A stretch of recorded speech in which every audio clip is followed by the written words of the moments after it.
भगवन्तौ पुनः पुनः ईश्वरो गुरुरात्मेति मूर्तिभेदविभागिने व्योमवद्व्याप्तदेहाय दक्षिणामूर्तये नमः। सदाशिवसमारम्भा शङ्कराचार्यमध्यमाम् अस्मदाचार्यपर्यन्तं वन्दे गुरुपरम्पराम्। ॐ सहना भवतु सहनौ भुनक्तु सह वीर्यं करवावहै तेजस्विनावधीतमस्तु मा विद्विषावहै। ॐ शांति शांति शांति। तो बौद्ध दर्शन पर हम लोग महाराज जी और ये दर्शन बारे है क्या उनको कल्याण न होगा जैसे वैसे सांख्य है और तुम्हारी योग है और पूर्व मीमांसा है। देखो बात यह है कल्याण सबसे होगा जो कोई ईमानदारी से। शिव दर्शन आस्तिक है, नास्तिक भी हैं कुछ, ऐसा नहीं है। कल्याण तो होगा जब ये खंडन किया जाता है, सिद्धांत की दृष्टि से किया जाता है। अंतःकरण की शुद्धि में के लिए सब साधन है। योग भी तुम पदार्थ का शोधन की प्रधानता है उसमें, भक्ति में जैसे तत्पदार्थ की प्रधानता है, ऐसे जितने भी दर्शन हैं जब एक अंतःकरण शुद्धि तक पहुंचाते हैं तो वहां कोई निमित्त मिल जाता है। क्या निमित्त मिल जाएगा? ऐसे कोई महापुरुष के प्रति सानिध्य प्राप्त हो जाएगा जो आपको औपनिषद पुरुष के विषय में बताएंगे, या स्वतः उनकी बुद्धि में ज्ञान का प्रकाशन हो। वैसे भी महात्मा हुए जैसे महर्षि रमन हुए हैं और एक विचारक हुए हैं जी कृष्ण मूर्ति हुए हैं। तो ये जो हैं ऐसे महात्मा हुए, इनकी बुद्धि में ज्ञान का प्रकाशन होने लगा। तो जब अंतःकरण की शुद्धि हो जाती है, कोई आग्रह नहीं रहता है। कोई दर्शन है, इन दर्शनों में आग्रह ना रह जाए। अब जैसे वैष्णव संत हैं, नहीं हम तो बस राधा रानी तक ही मानेंगे और आगे कुछ नहीं। तो जब आग्रह होता तब प्रतिबंध हो जाता है और फिर वो उनको ये औपनिषद पुरुष का बोध होता नहीं। ईमानदारी से जिस किसी दर्शन में चलेंगे ईमानदारी से, तो वो एक ऐसी स्थिति में पहुंचा देगा, अंतःकरण की ऐसी भूमिका में पहुंचा देगा, वहां आपको जिज्ञासा होगी, आग्रह खत्म हो जाएगा। एक ये भोले बाबा जो हुए हैं वेदांत छंदावली जो आगरा से, इनका एक था ना आगरा में, आगरा से एक पत्रिका छपती थी।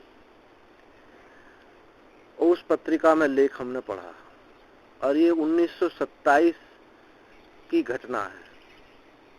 तो एक ये योगी थे, उसको कई घंटे समाधि लगती थी, 3-3, 4-4 घंटे बिल्कुल ऐसे समाधि लगती थी और जब चाहता समाधि लगा लेता, ऐसा उसको अभ्यास था। लेकिन समाधि लगने पर भी एक ये था उसकी कि मैं कुछ ज्ञान का उपदेश लूं। यदि उसी में पूर्णता उसको हो जाती तो क्यों इधर उधर जाता। हाँ, तो बहुत महात्माओं के पास जाता, उसको अहंकार भी था कि मैं समाधि लगती। महात्माओं के पास जाए इसी अहंकार भाषा में बात करता था, तो महात्मा को उपदेश नहीं देते थे। एक सच्चिदानंद महात्मा नाम के एक महात्मा, उन्होंने कुछ थोड़ी उसको बात बताई, लेकिन इसका अहंकार बहुत प्रबल है, तो फिर वो भी चुप हो गए और 1-2 साल ऐसा भटकता रहा, महात्माओं के पास घूमता रहा। और फिर उसको भी लगा कि वही कुछ बता सकते हैं, फिर उनके पास आया तो देखा कि महात्मा ने कि आपका अहंकार थोड़ा इसका शिथिल है। तो उन्होंने कहा कि तुमको समाधि लगती ना, हमारा समाधि का अनुभव बताओ क्या है। उन्होंने कहा कोई दृश्य नहीं है, पूर्ण जागृति है, कोई भेद नहीं है, और ऐसा मैं जो है और आनंद का भंडार है। ऐसा जो समाधि का अनुभव है कि भेद नहीं है, दृश्य नहीं है, काल देश काल वस्तु का वहाँ अत्यंत अभाव है और पूर्ण जागृति है, और जो अपना जो अस्तित्व किसी से मिला नहीं, ऐसा निरूपण किया। तो बोले महात्मा भाई तुझे तो बोध है, अब तू जो है एक काम कर, थोड़ी सी कमी है बोध में। ये जो तेरी समाधि है, ये अभी तो तेरे को समाधि लगती है और टूट जाती है, ये समाधि अनंत है। ये इसमें ये इसको अनंत कर दें तो बोले अनंत कैसे होगी, अनंत कैसे होगी, तो मैं आसन में बैठूंगा तब अनंत होगी। नहीं, अनंत ऐसा ही है, जो अनुभव तैने मेरे को बताया इसी अनुभव में तू ऐसे ही रहे। तो उसकी जो योग दर्शन में एक प्रतिबंध, योग की समाधि में एक प्रतिबंध रहता है, काल प्रतिबंध। मेरी समाधि लगी, इतने समय तक इतने समय तक लगी, टूट गई, तो काल प्रतिबंध उसका क्षीण हो गया। जब अंतःकरण शुद्ध हुआ, आग्रह खत्म हो गया, तो ऐसे ही कोई भी दर्शन है, आस्तिक दर्शन हो और यहाँ तक कि नास्तिक दर्शन भी हो, नास्तिक दर्शन भी हो, आग्रह ना हो उसके प्रति, तो कोई निमित्त अवश्य मिल जाता है, और निमित्त मिलने पर उसको वो बोध हो जाएगा। अब गलती क्या होती है, महाराज जी ने कुछ अपनी पुस्तक में लिखी है, वो आनंद भास्कर में, कि जो सबसे बड़ा नास्तिक है वही सबसे बड़ा आस्तिक है। हाँ, तो वो जो है, जो आग्रह कर बैठते हैं वो उसी में फंस जाते हैं, उनको कोई निमित्त नहीं मिलता। और ये जो कहा है नास्तिक सबसे बड़ा नास्तिक वही आस्तिक है, क्योंकि नास्तिक कौन है, अपने आपे से तो कोई नास्तिक हो नहीं सकता। अपने आप से कहे भले ही हो, अपने आपे से कोई नास्तिक नहीं हो सकता कि मैं हूं, इसको कोई काट नहीं सकता, रुक नहीं सकता। जो जितना और वस्तुओं के प्रति जो आस्था थी, आस्तिकता थी, जो औरों के प्रति जो आस्तिकता थी, वो जिसकी छूट गई हो गई, वही वास्तव में आस्तिक होगा। उड़िया बाबा जी वहां अपने 12-14 साल जो है नैष्ठिक ब्रह्मचारी थे, और बड़ी बड़ी जटाएं जब जमीन पर लटकती थी। जब वहां गुरुदेव के पास गए शंकराचार्य मधुसूदन तीर्थ पुरी के, उन्होंने उनको संन्यास दिया, और उन्होंने एक बात कही जो बाबा जी को बड़ी चुभ गई। उन्होंने कहा कि पूर्णानंद, तुम इस पीठ के तुम ही उत्तराधिकारी हो गए, यही स्वाध्याय करो और कराओ, पढ़ो, पठन पाठन आप यहीं करो, यही तुम इस पीठ के उत्तराधिकारी हो गए। यानी उनको गद्दी देना चाहते थे। बाबा को ये बात बड़ी चुभ गई कि क्या मैंने सन्यास से पीठाधीश होने के लिए लिया। तो अगले दिन महाराज गुरुदेव को प्रणाम किया, महाराज जी मेरी काशी जाने की इच्छा है, विश्वनाथ भगवान के दर्शन। फिर जीवन में कभी लौट के नहीं गए। अब कोई कहेगा तो भाई गुरु के प्रति हुआ, लेकिन बहुत आस्तिकता है। और उसके बाद में उनको जिज्ञासा जब हुई तो दंड कमंडल छोड़ दिए, दंडी स्वामी थे, दंडी छोड़ दिए। फिर बोले फिर भी इस देह को मैं रख के क्या करूंगा, मुझे बोध तो है नहीं, मैं बाहर लिए पृथ्वी पर बाहर घूम रहा हूं। तो नदी में कूद गए गंगा जी में, और कैसे करके फिर भी बच गए। फिर ऐसी जो आप कह रहे ऐसी नास्तिकता छा गई उनके जीवन में, किसी भी वस्तु विशेष के प्रति कोई आस्था नहीं रह गई। और वहां बरुआ घाट पर जिला उन्नाव में गंगा किनारे कुछ प्राचीन मंदिर थे, कोई कोई पूजा वूजा, कभी कोई आ गया नहीं आ गया, ऐसी थी। तो वहां पे दोनों पांव रख के ऐसे लेट गए, पांव लग शंकर जी के ऊपर। तो सबसे अनास्था हो गई, सगुण साकार पर्यंत अनास्था हो गई। तब असली गुरु का प्राकट्य तब हुआ। 2 महात्मा आए वहां, और पहले कभी देखे नहीं उनको, ना उन महात्मा ने अपना कोई आता पता बताया। और वो महात्मा आए, उन्होंने 3 श्लोक बोले, नेति नेति ति नेति ति, मैं श्लोक भूल गया हूँ, कि सबका निषेध करने के बाद में जो अवशिष्ट बचता वही तू है, इसी को जानकर तो सुखी हो जा। और वो उपदेश देके, जैसे उन्होंने उपदेश किया वहीं समाधिष्ठ हो गए उसी क्षण। और जब कुछ समय बाद उनकी समाधि टूटी तो महात्मा कभी जीवन में कभी देखने को ना मिले। फिर तो जब ऐसी संसार के प्रत्येक वस्तु के प्रति नास्तिकता होती है तभी वास्तव में आस्तिक होता है, और नहीं तो हमने तो अपनी आस्था कहाँ कहाँ जोड़ रखी है, पुत्रों में, धन में, पत्नी में, संप्रदाय में, तो स्थिर रूप से नहीं जुड़ी है। हाँ, संप्रदाय में, इन जगह जगह आस्था जोड़ रखी है। तो तभी अनुकूल है तो आस्था है, प्रतिकूल है तो कोई आस्था जोड़ गई। तो अब आ गए, अब ये प्रसंग चल रहा है बौद्ध दर्शन का। ये बात है कि सब दर्शन से एक अंतःकरण की शुद्धि होती है, एक अंतःकरण, यदि उसमें आग्रह ना हो तो एक हमारे सामने निमित्त उपस्थित हो जाएगा। फिर हमको चिड़िया भी उपदेश कर देगी, पेड़ पौधे भी उपदेश कर देंगे हैं, और महात्मा तो उपदेश मिल ही जाएगा। ऐसा तो अपनी योग्यता जागृत हो। अपनी योग्यता तभी है कि सबके प्रति अनास्था हो जाए, कहीं आग्रह ना रहे, किसी संप्रदाय विशेष में हम सन्यासी हैं ये भी आग्रह सब छूट जाए, तब जा करके उस शुद्ध जिज्ञासा होती है। तो वहां उसको अवश्य निमित्त मिल जाता है, चाहे वो योग दर्शन से चला है, वैशेषिक दर्शन से चला है, बौद्ध दर्शन से भी। तो यदि ऐसी स्थिति होगी तो उसको अवश्य बोध हो जाएगा। जब गहरा बीज जमीन में गहरा दाब दिया जाता है तो फिर उगता नहीं है। जब सत्वगुण इतना बढ़ जाता है तो फिर ये दृश्य प्रपंच ज्यादा उभरता नहीं है, कोई निमित्त मिलते ही वहां बोध हो जाता है, ऐसा नहीं। तो इस दर्शन में यह अधिकरण ये था कि बाह्य और आंतर दो समुदाय बताए थे। इनसे समुदाय बाह्य आंतर ये दो समुदाय हो सकते हैं नहीं हो सकते हैं। तो पूर्व पक्षी ने यानी बौद्ध ने कहा कि बाह्य समुदाय परमाणुजन्य है और आंतर समुदाय स्कंद हेतुक है, इन दोनों प्रकार का समुदाय संभव है। तो सिद्धांति ने कहा कि दोनों प्रकार के समुदाय के लिए कोई स्थायी चेतन होना चाहिए। स्थायी चेतन तुम्हारे पास है। तो इसमें सूत्र चल रहा है नासतो अदृष्टत्वात्, नासतो अदृष्टत्वात् असतः अभावात् न कार्य उत्पत्ति युक्ता। अभाव से कार्य उत्पत्ति युक्त नहीं है। कैसे? अदृष्टत्वात्, निरूपाख्यात नर विषाणादेह कार्य उत्पत्ति अदृष्टत्वात्। जो निस्वरूप है, जैसे नर विषाण आदि मनुष्य का सींग अभाव है, उससे कार्य की उत्पत्ति नहीं देखी गई है, कार्य की उत्पत्ति नहीं देखी जाती है। इतश्च अनुपपन्नो वैनासिक, इस कारण से भी ये वैनासिक समय जो है, वैनासिक दर्शन ये सिद्ध नहीं होता है। यतः क्योंकि स्थिर अनुयायी कारणम अनभ्युपगच्छताम्,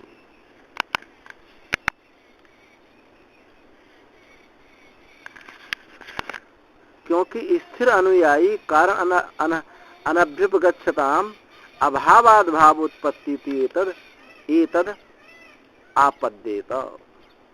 क्योंकि स्थिर अनुयायी कारण को आप स्वीकार नहीं करते हो। स्थिर अनुयायी कारण को आपके मत में स्वीकार नहीं किया गया है, अभाव से भाव की उत्पत्ति मानते हैं। तो ये जो आप ऐसा मानते हैं, इति एतद, आप ऐसा प्राप्त होगा, आप जो है आपके दर्शन में ऐसा है। तो कहते हैं, पूर्व पक्षी कहता है बौद्ध, दर्शयन्ति च अभावाद भाव उत्पत्ति। तो देखा जाता है, अभाव से भाव की उत्पत्ति देखी जाती है।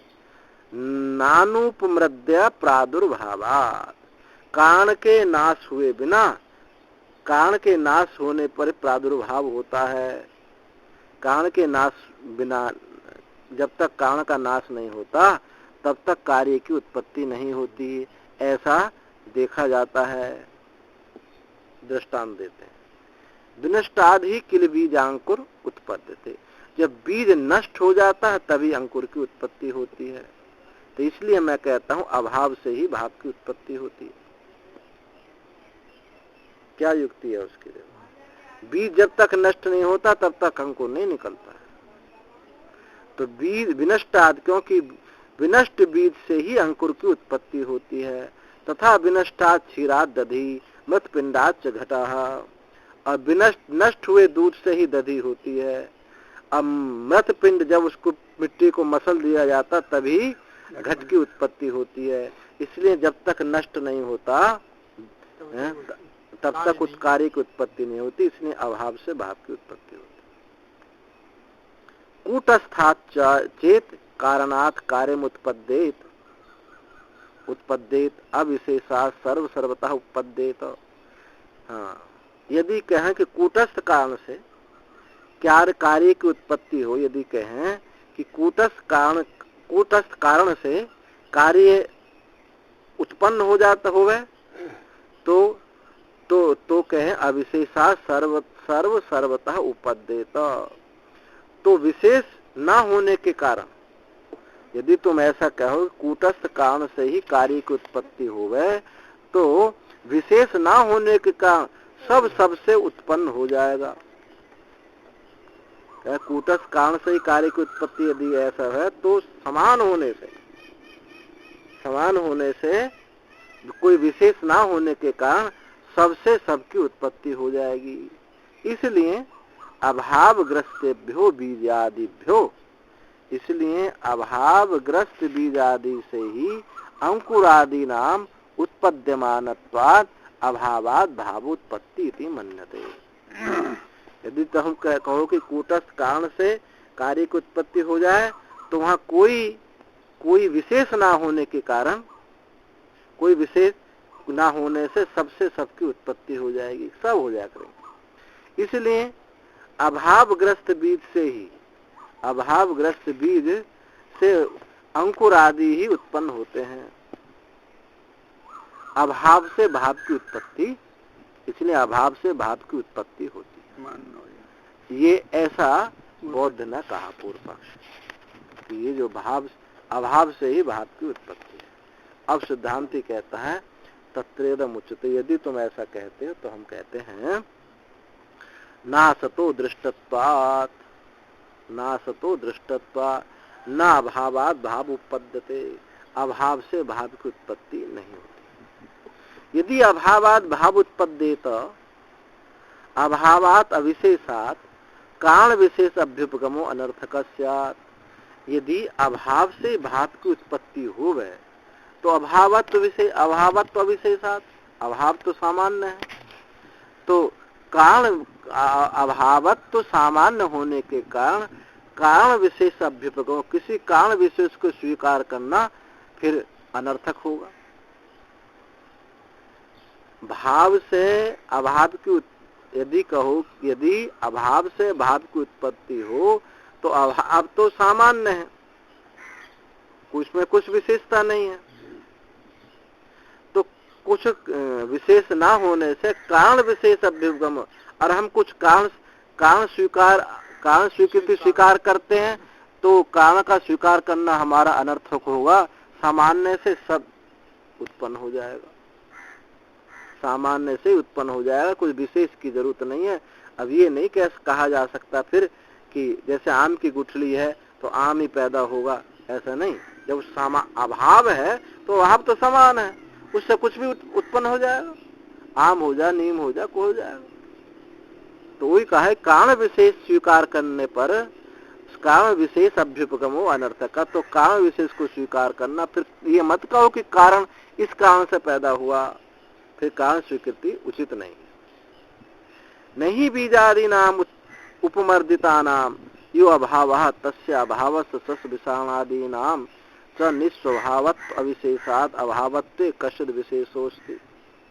क्योंकि बीजादि नाम उपमर्दिता नाम, उपमर्दित बीजादियों का जो अभाव है, बीजादियों का जो उपमर्दन हुआ है, नाश हुआ है, जो अभाव है, तस्य अभावस्य सस विषाण आदि नाम, उस अभाव का और सस विषाण आदि का, खरगोश के सींग का, उस बीज के जो नष्ट हुआ बीज है उस अभाव का और खरगोश के सींग आदि अभाव का निस्वभावत्व अविशेषा, दोनों निस्वभावत्व समान होंगे।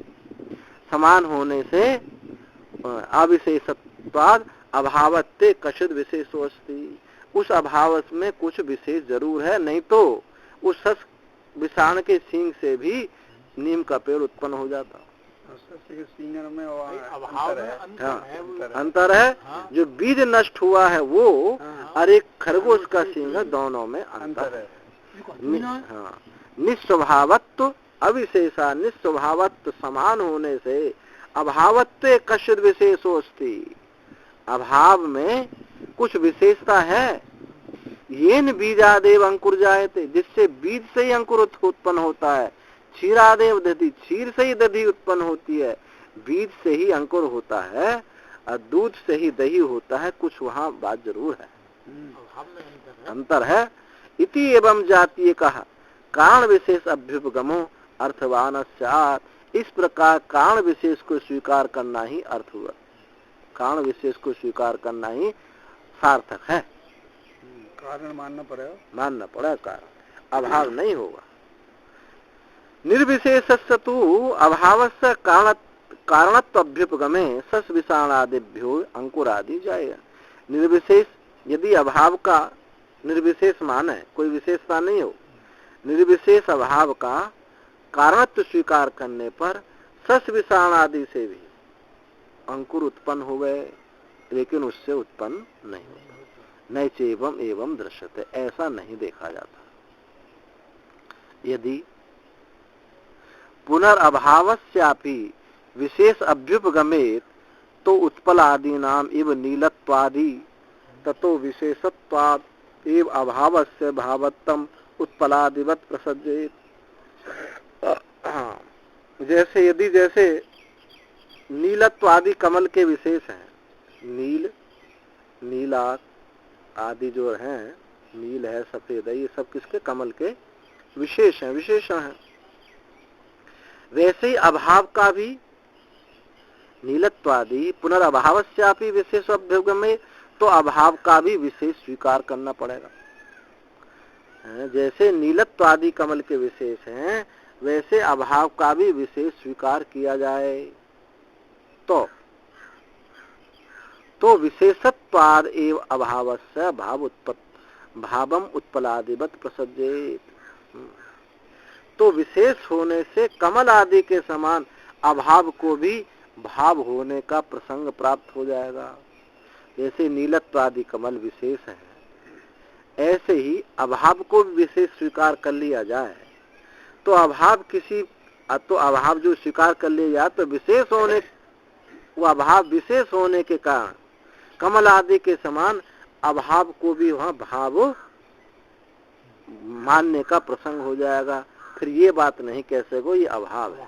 अभाव में कोई विशिष्टता जब आ जाएगी तो फिर वो अभाव नहीं रहेगा, भाव ही होगा।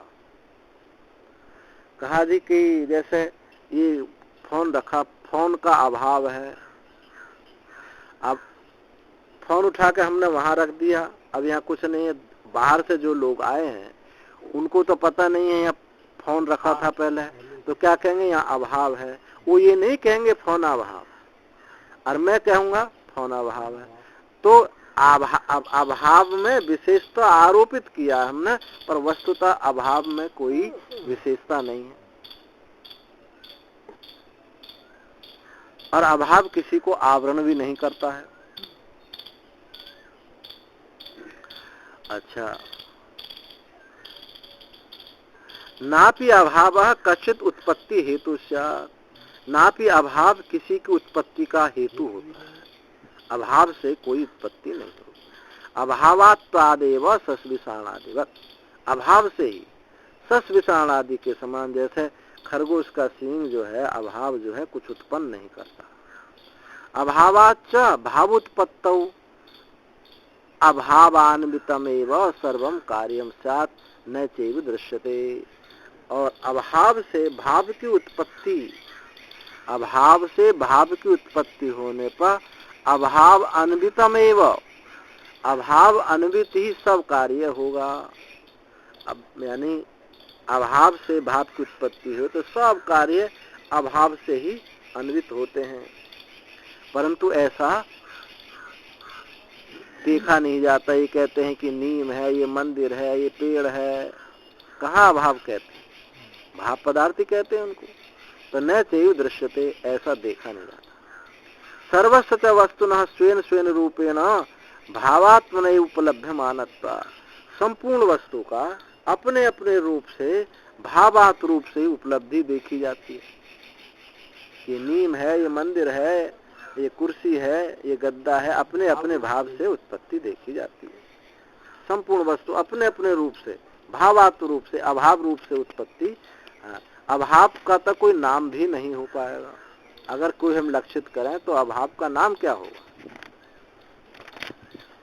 न च मृदान्विताः शरावादयो भावः तन्त्वादि विकारा किंचित अभ्युपगम्यते।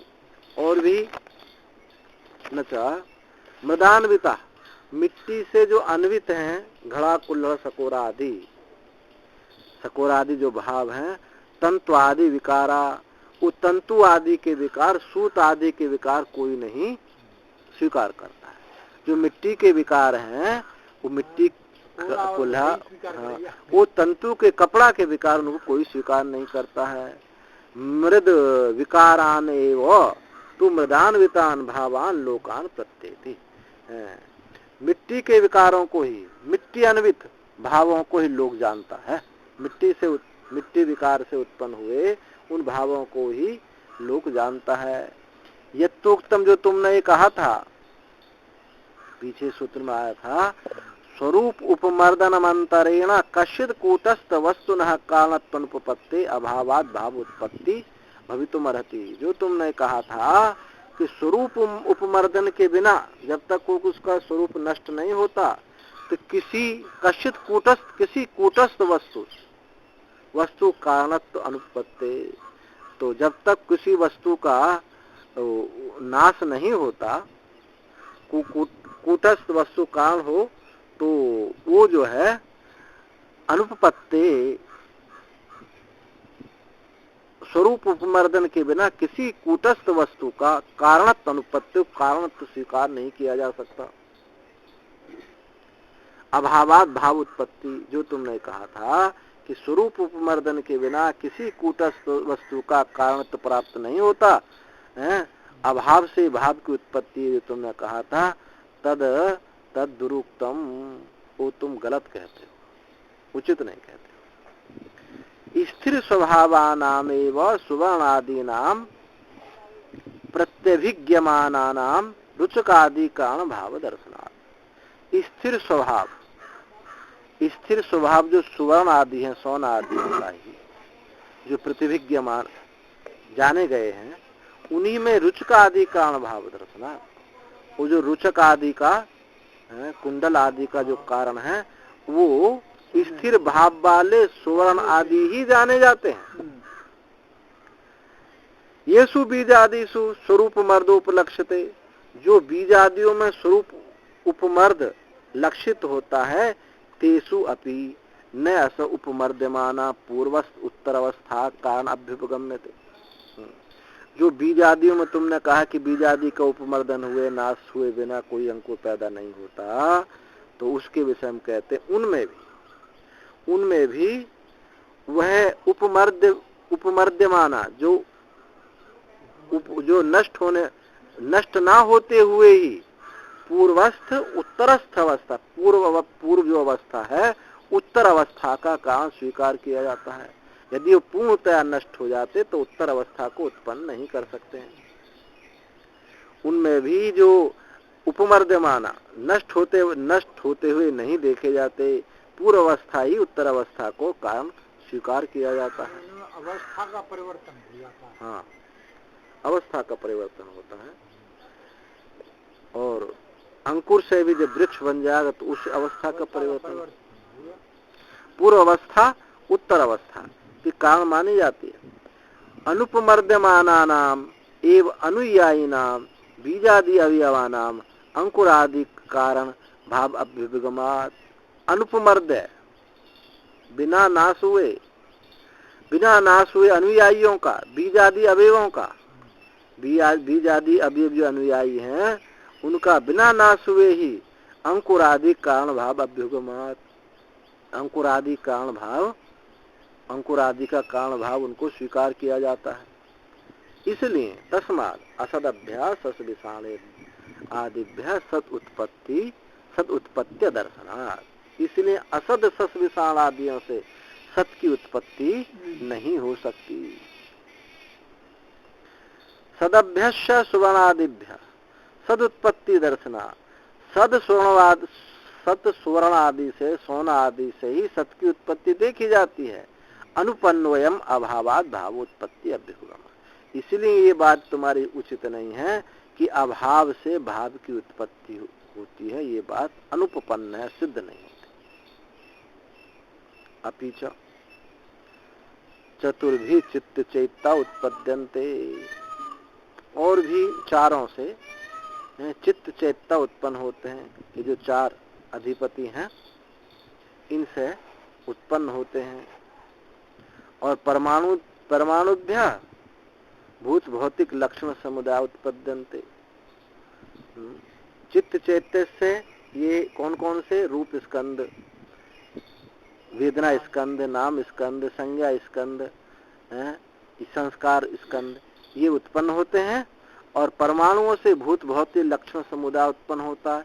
ये जो तुम्हारी स्वीकार करके, जो तुमने कहा इति अभ्युपगम में स्वीकार करके, फिर अभाव से भाव को उत्पत्ति कल्पितो कल्पयद भी अभ्युपगतम अपनुहन एव वैनाशिकै सर्वो लोक आकुली क्रियते। अरे अपनी बात पे तुम स्थिर नहीं। क्या कहते? चारों से चित्त चैत्य उत्पन्न हुए और परमाणुओं से बहुत भौतिक लक्षण उत्पन्न हुए। तुमने अभाव को कहाँ कहा? तुमने भाव को कारण माना। भाव को अभाव कहाँ है? तुम भाव ही कारण है। इन भौतिक लक्षण समुदाय उत्पन्न होता है, ऐसा स्वीकार करके फिर कहते हो कि अभाव से भाव की उत्पत्ति ही। ऐसी कल्पना करने वालों के द्वारा अभ्युपगमत पूर्व निषेध करने से ये वैनाशिक पूर्व पहले जो स्वीकार किया था, अभ्युपगमत जो पहले स्वीकार किया अपने उसी का निषेध कर रहे हो। उसी का निषेध करने वाले तुम वैनाशिकों के द्वारा सर्व लोक आकुली कहते। सारा लोक व्याकुल है तुम्हारे उल्टे सुल्टे युक्तियों से। तो ये ऐसा कहा। फिर कहा औदासीनाम अपि चैव सिद्धि, सूत्र आ गया। उदासीनाम अपि चैव सिद्धि। उदासीनाम एवं अभावा भाव उत्पत्ति अंगीकारे। अभाव से भाव की उत्पत्ति स्वीकार करने पर उदासीनाम अपि तत्तत् कार्य साधनेषु अप्रवर्तमानानाम अपि जनानाम।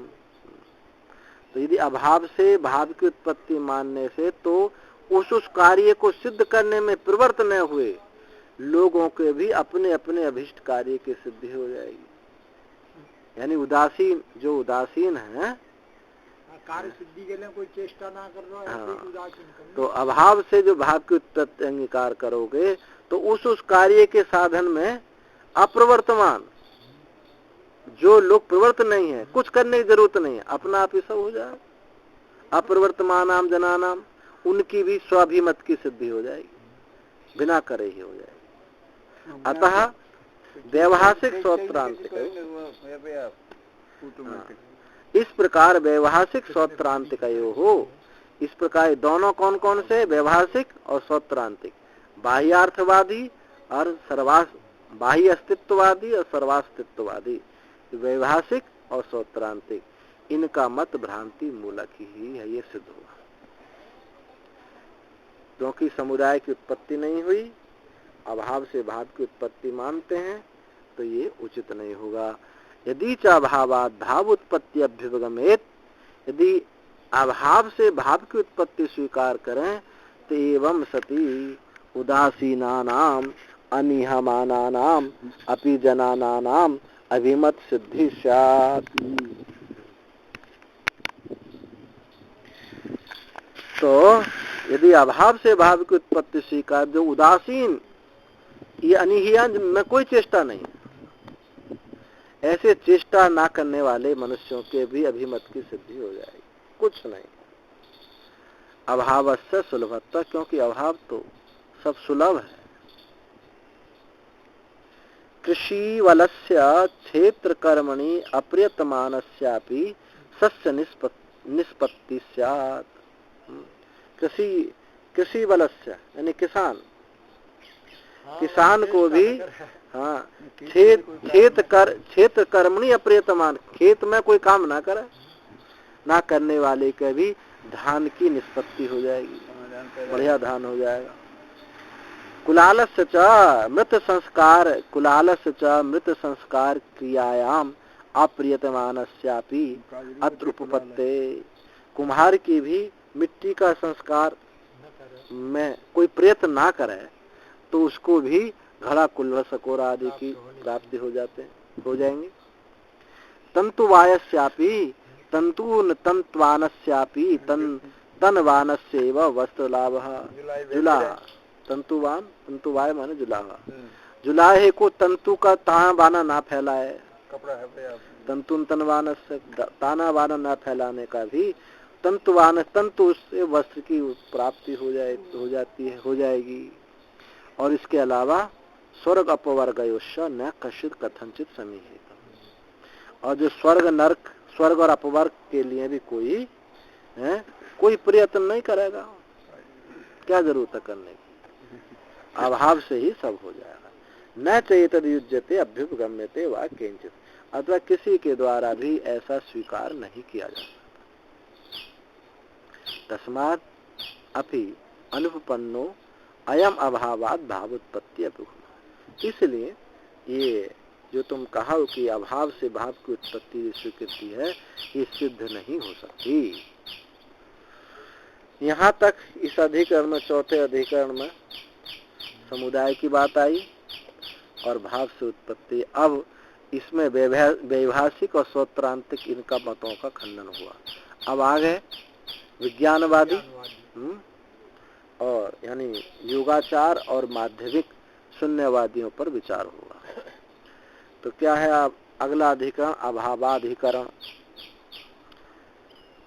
अभावाधिकरण। विज्ञान स्कंद मात्रत्वम युज्यते वा न युज्यते, युज्यते स्वप्न दृष्टान्तात् बुद्धैव व्यवहारतः।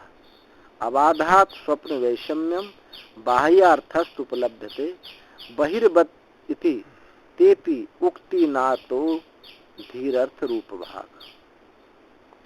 यहाँ जो बाह्यार्थ जो बौद्ध थे उसका निषेध करते हुए विज्ञानवादी कहता है, विज्ञानवादी का तथ्य है। अब इस में ऐसा लगेगा कि जैसे बौद्ध जो है वेदांत सिद्धांत को कह रहा है, वेदांत सिद्धांत को कह रहा है, पर थोड़ा वहां अंतर आएगा। बहुत बारीकी से ध्यान देंगे तब समझ में आएगा। क्योंकि विज्ञानवाद बौद्ध यदि एक बात को स्वीकार कर ले, इस क्षणिकत्व का जो अधिष्ठान है वो चेतन है, तो वेदांत दर्शन में और बौद्ध दर्शन में कोई अंतर नहीं। तो इसलिए उसका चिंतन ऐसा लगता है जैसे वेदांत का कह रहा हो। इसी बात को लेकर के मांडुक्य कारिका आदि जो आधुनिक विचारधारक हैं, वो मांडुक्य कारिका को भी बौद्धों की कारिका कहते हैं। और हाँ, कहीं मत जाओ, तुम्हारे यही ब्रह्मात्मानंद कहते हैं बौद्धों का ग्रंथ है। क्योंकि शब्द वही है और कुछ सिद्धांत भी वहां वही दिखाई देता है। तो चलो इस पर देखो, बारीकी से विचार होगा। विज्ञान स्कंद मात्रता युक्त है अथवा नहीं है? संदेह है कि विज्ञान स्कंद मात्रता युक्त है अथवा नहीं है। अर्थात केवल विज्ञान ही बाह्य पदार्थ नहीं है, केवल विज्ञान ही है, बाह्य पदार्थ है नहीं। बौद्धों का कथन युक्त है अथवा नहीं है। बौद्ध कहते हैं, इसको आलय विज्ञान भी कहते हैं, आलय विज्ञान। तो ये कहता है कि बाहर ये जगत है ही नहीं, ये सब बुद्धि में ही है। वेदांत भी कहता है कि जगत नाम की कोई चीज नहीं, तुम्हारी बुद्धि की ही कल्पना है, ऐसे तो बोलते हैं। तो बहुत सारी चीज जो है आपको एक जैसे मिलेंगी। तो वो कहता है कि विज्ञान ही उत्पन्न हुआ है, पर देखो वेदांत इसको ये नहीं कहता है कि सब तुम्हारी उससे उत्पन्न हो, अनिर्वचनीय उत्पन्न हुआ है। मुख्य सिद्धांत क्या है उसका? वेदांत का अनिर्वचनीय। ना तो ये कह सकते हैं कि बाहर से उत्पन्न हुआ, ना कह सकते हैं अंतर से उत्पन्न हुआ, ना कहते हैं बाहर भीतर दोनों से उत्पन्न हुआ या दोनों से उत्पन्न हो, ये नहीं। अनिर्वचनीय कहने से ये सब आ जाता है। अब जैसे एक इससे अच्छा दृष्टांत कोई मिलेगा नहीं। सिनेमा हॉल है, सिनेमा हॉल में पीछे प्रकाश रहता, आगे रील रहती है, उस पर प्रकाश पड़ता, रील घूमती है और पर्दा पर चित्र आते हैं। अब क्या कहा जाता है कि जैसी रील है भाई वैसी पिक्चर है। उसी को तो देखने जाते हैं जैसे रील चढ़ी हुई है, और वही देखते हैं, उसी का आनंद लेते हैं, सब कुछ वही होता है। और रील जिस समय प्रकाश बंद हो जाए अथवा रील चलनी बंद हो जाए तो वहीं के वहीं रुक जाएगा। परंतु पर्दा का भी किंचित मात्र कुछ अस्तित्व है। यदि पर्दा ना हो तो चित्र कहाँ रुकेगा। परंतु पर्दा को कोई नहीं देखता, ना पर्दा के विषय में कहा जाता है ना कुछ है, बस रील के विषय। ऐसे ही ये दृश्य प्रपंच जगत है तो बुद्धि में, पर बाहर भी कोई इसको सपोर्ट करता है आधार के लिए, यही उसकी अनिर्वचनीयता है। यदि बाहर कुछ नहीं अभाव है तो ये सिद्ध नहीं हो पाएगा। तो इस दृष्टि से वेदांत उसको अनिर्वचनीय कह देता है, ना बाहर है ना भीतर। कहेंगे कि बाहर है तो फिर अंदर कुछ भी नहीं है, मानी पर्दा ही पर्दा है तो रील नहीं है, कहीं रील ही रील है पर्दा नहीं है तो भी नहीं है। दोनों माना जाए और दोनों का समान सत्ता के नहीं होगा, फिर भी पर्दा है बाहर जगत पर्दा है। हाँ, तो ये आकृति पर्दा नहीं है, तुम्हारी भी पर्दा है। यहाँ ये जो अस्तित्वता है, होनापना, उसी अस्तित्व पर ये आरोपित होते हैं। जब पेड़ है जो है पना का ये अधिष्ठान है अस्तित्व, इसी पर पेड़ आरोपित हुआ है बुद्धि में जो है। आगे देखो स्पष्ट हो जाएगा। थोड़ा सा मैंने अलग से ही बता दिया, इस प्रकार से ये है। ना भाव उपलब्धे सूत्र है, ना भाव उपलब्ध है। हाँ, तो सिद्धांति ने कहा था, इसने कहा कि स्वप्न के पूर्व पक्षी ने कि स्वप्न के दृष्टांत से केवल बुद्धि से सब व्यवहार हो जाता। स्वप्न में कुछ नहीं, बाहर कुछ भी नहीं होता, लेकिन बुद्धि ही सब कुछ खड़ा कर लेती है, इसलिए स्वप्न बुद्धि में ही सब कुछ है। तो सिद्धांति कहता है कि स्वप्न दृष्टांत विषम है, जबकि हम स्वप्न का दृष्टांत देते हैं और सब समझाने के लिए, लेकिन कहते हैं यहाँ उसका खंडन करने के लिए कह रहे हैं स्वप्न दृष्टांत विषम है, क्योंकि जगत व्यवहार का बाध नहीं होता, स्वप्न का बाध हो जाता है। जब हम जाग जाते हैं तो स्वप्न के दृश्य नहीं होते, लेकिन जागृत के दृश्य पदार्थ बने रहते हैं। तो बाह्य वस्तु उपलब्धि बहिर्वत, यह तुम्हारी, ये तुम कहते हो बहिर्वत बाहर के समान अंदर दिखाई देता है, तो बहिर्वत तुमने एक अंश में वो भी स्वीकार कर लिया है। अतः बुद्धि पदार्थ रूप नहीं है, केवल ये मत कहो कि अंत ही है। ना भाव उपलब्ध है, ना भाव उपलब्ध है, ना भाव विज्ञान व्यतिरिक्ता नाम अभावो न संभवती। इस विज्ञान के व्यतिरिक्त यानी बुद्धि के व्यतिरिक्त अभाव संभव नहीं है। कुतः कैसे? उपलब्ध है। जो तुम ये कहते हो कि बुद्धि व्यतिरिक्त के अलावा विज्ञान व्यतिरिक्त, विज्ञान के अतिरिक्त अभाव संभव नहीं है। कुतः कैसे? उपलब्ध है। विज्ञान अतिरिक्तानाम अर्थानाम घटानाम पटायति इत्यादि अनुभव सिद्धत्वा। विज्ञान के अतिरिक्त पदार्थ अभाव नहीं हो सकता है कि केवल बुद्धि में ही है अभाव नहीं हो, क्योंकि विज्ञान से अतिरिक्त पदार्थ यह घट है या पट है इत्यादि अनुभव में सिद्ध होता है, अर्थ रूप में सिद्ध होता है।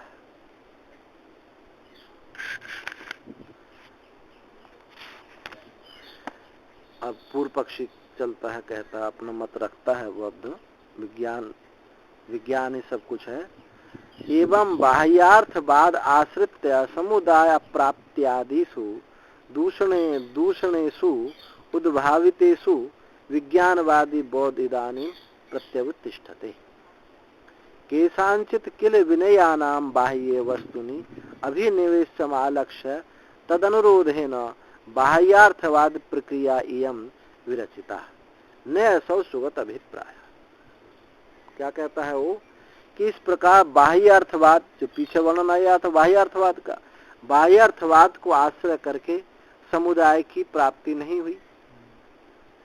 समुदाय अप्राप्ति आदि दूषण उत्पन्न होने पर, समुदाय की अप्राप्ति रूप जो दूषण है वो दूषण प्रकट हो जाने पर विज्ञानवादी बौद्ध, अब विज्ञानवादी बौद्ध खड़ा हो जाता है। केशांचित किल विनयानाम, कुछ शिष्यों का बाह्य वस्तु में अभिनिवेश को आलक्षित करके तद अनुरोधेन बाह्यार्थवाद प्रक्रिया एवं विरचिता। कुछ शिष्यों का बाह्य दृश्य प्रपंच में अभिनिवेश था, इसलिए उन शिष्यों की दृष्टि से ये बाह्यार्थवाद का निरूपण किया। बाह्यार्थवाद एक प्रक्रिया रची गई, पर वस्तुतः ये प्रौढ़ बौद्ध दर्शन नहीं। प्रौढ़ बौद्ध दर्शन तो ना सब सुगता अभिप्राय, सुगत का अभिप्राय नहीं है। अब जैसे वेदांत में ही प्राइमरी के विद्यार्थियों के लिए क्या बताया जाता है, पंचीकरण की प्रक्रिया बताई जाती है। वेदांत में भी पंचीकरण के आकाश हुआ, आकाश से वायु हुआ, ऐसे ऐसे सारी प्रक्रिया बताए। ये पर वस्तुतः ये वेदांत का सिद्धांत नहीं है। ये तो प्राइमरी में स्टार्ट शुरू किया है। सिद्धांत क्या है, कुछ हुआ ही नहीं। दृश्य नाम की कोई चीज उत्पन्न नहीं हुई। उत्पत्ति नाम तो वेदांत दर्शन में है ही नहीं। सारे दर्शन उत्पत्ति की बात कहते हैं, लेकिन वेदांत दर्शन तो उत्पत्ति की बात नहीं कहता, वो विपरीत रूप से दिखाई पड़ा है, ये कहता है। अब जब ये प्रौढ़ ग्रंथ को पढ़ो, जैसे मांडुक्य कारिका पढ़ो और पंचीकरण आदि ग्रंथ पढ़ो, या आभासवाद प्रक्रिया पढ़ो, विचार सागर, विचार चंद्रोदय आदि, तो इनमें जमीन आसमान का अंतर दिखाई देता है। पहले होना बताया गया। हाँ, पहले यहाँ जगत रचना। हाँ, तो ये जो है सृष्टि की बात बताएंगे, उससे ये हुआ, और वहाँ कहा कुछ हुआ ही नहीं है। तो ये ऐसे यहाँ समझ लीजिए, ऐसे कहना चाहता है बौद्ध दर्शन कि जो बाह्य वस्तुओं में अभिनिवेश करने वाला है, उनके अनुरोध से बाह्यार्थवाद की प्रक्रिया रची गई, पर ये सुगत का बौद्ध का अभिप्राय नहीं। तस्य तो विज्ञान एक स्कंधवाद एवं अभिप्रेत, किंतु विज्ञान का एक स्कंधवाद ही अभिप्रेत है। सब विज्ञान ही सब फैला हुआ है, बुद्धि में ही जो है। तस्मिश्च विज्ञानवादे बुद्ध्यारूढ़ेन रूपेण अंतस्थ एवं प्रमाण प्रमेय फल व्यवहार सर्व उपपद्यते। उस विज्ञानवाद में बुद्धि आरूढ़ रूप से, विज्ञानवाद में बुद्धि आरूढ़ रूप से अंतस्थ, अंत ही स्थित ही प्रमाण प्रमेय फल व्यवहार सब प्राप्त होता, बाहर कुछ है ही नहीं, ये सब बुद्धि में ही है। जैसे कोई कहा है कि पेड़ हिल रहा, पेड़ नहीं, तेरी बुद्धि हिल रही है, ऐसा वो ऐसा कहेगा बौद्ध दर्शन, ये पेड़ नहीं हिल रहा, तेरी बुद्धि हिल रही है। सत्यपि बाह्य अर्थे बुद्ध्यारोहमंतरेण प्रमाण आदि व्यवहार अनवतारा। बाह्य अर्थ होने पर भी बुद्धि आरोहण के बिना प्रमाण आदि व्यवहार नहीं हो सकते। बाह्य अर्थ के होने पर भी बुद्धि में आरूढ़ हुए बिना, जब तक बुद्धि में आरूढ़ नहीं होंगे तो प्रमाण आदि व्यवहार नहीं हो सकते। कथम पुनरवगम्यते अंतस्थ एवं सर्वव्यवहाराः न विज्ञान व्यतिरिक्तो बाह्य अर्थोस्ति तद असंभवात् इत्याह। बाह्य अर्थ कथम, कथम किस प्रकार से, फिर कथम पुनः अवगम्यते, फिर ये कैसे जाना जाता है कि अंतस्थ ही ये सब सर्व व्यवहार है, न विज्ञान अतिरिक्त तो बाह्य, विज्ञान के अतिरिक्त बाह्य अर्थ कुछ भी नहीं है, कैसे जाना जाता है? तद असंभवात्, तद असंभवात्, तद यानी बाह्य अर्थ संभव ना होने से, बाह्य अर्थ संभव ही नहीं है। इतिहास बाह्य अर्थ संभव नहीं है, तो इस पर कहते हैं सही बाह्य अर्थो अभ्युपगम्यमानः, क्योंकि जो बाह्य अर्थ को स्वीकार करते हुए परमाणु वास्यु बाह्य अर्थ को माना जाए तो क्या होगा? परमाणु वास्यु, परमाणु होंगे, तत्समूह स्तंभादिषु, और उनका समूह होगा, अथवा ये स्तंभवादी होगा, स्तंभवादी रूप होगा। यदि बाह्य विज्ञान से भिन्न बाह्य अर्थ है नहीं, यदि उनको स्वीकार किया जाए, सब बाह्य अर्थ अभिमान में बाह्य अर्थ को स्वीकार करें, तो ये सब होंगे, समूह होंगे, परमाणु होंगे, स्तंभादि सब स्वीकार किए जाए। तत् न तावत परमाणु स्तंभादि प्रत्यय परिच्छेद्य भवितुमर्हति परमाणु आभास ज्ञान अनुपपत्ते। उन परमाणु स्तंभादियों के ज्ञान से, तत्र न तावत परमाणु स्तंभादि जो ज्ञान है, परमाणु स्तंभादि प्रत्यय परिच्छेद्य भवितुमर्हति, वो ज्ञान के विषय होने के लिए योग्य नहीं है। जो परमाणु स्तंभादि के ज्ञान से जो परिच्छेद्य ज्ञान के जो विषय हैं वो नहीं हो सकते। परमाणु आभास ज्ञान उपपत्ति, परमाणुओं का जो आकार है, परमाणुओं का जो आकार, ऐसा ज्ञान अनुपपन्न है, सिद्ध नहीं हो सकता। क्यों नहीं हो सकता? अतीन्द्रियत्वात्, वो अतीन्द्रिय है। परमाणुओं का ज्ञान जो है अतीन्द्रिय होने से परमाणु जिसके आकार हो ऐसा ज्ञान सिद्ध नहीं हो सकता। नापि तत्समूह स्तंभादि, ना ही उनके समूह परमाणुवादी स्तंभादि वो भी सिद्ध नहीं हो सकते। तेषाम परमाणुभ्यो अन्यत्व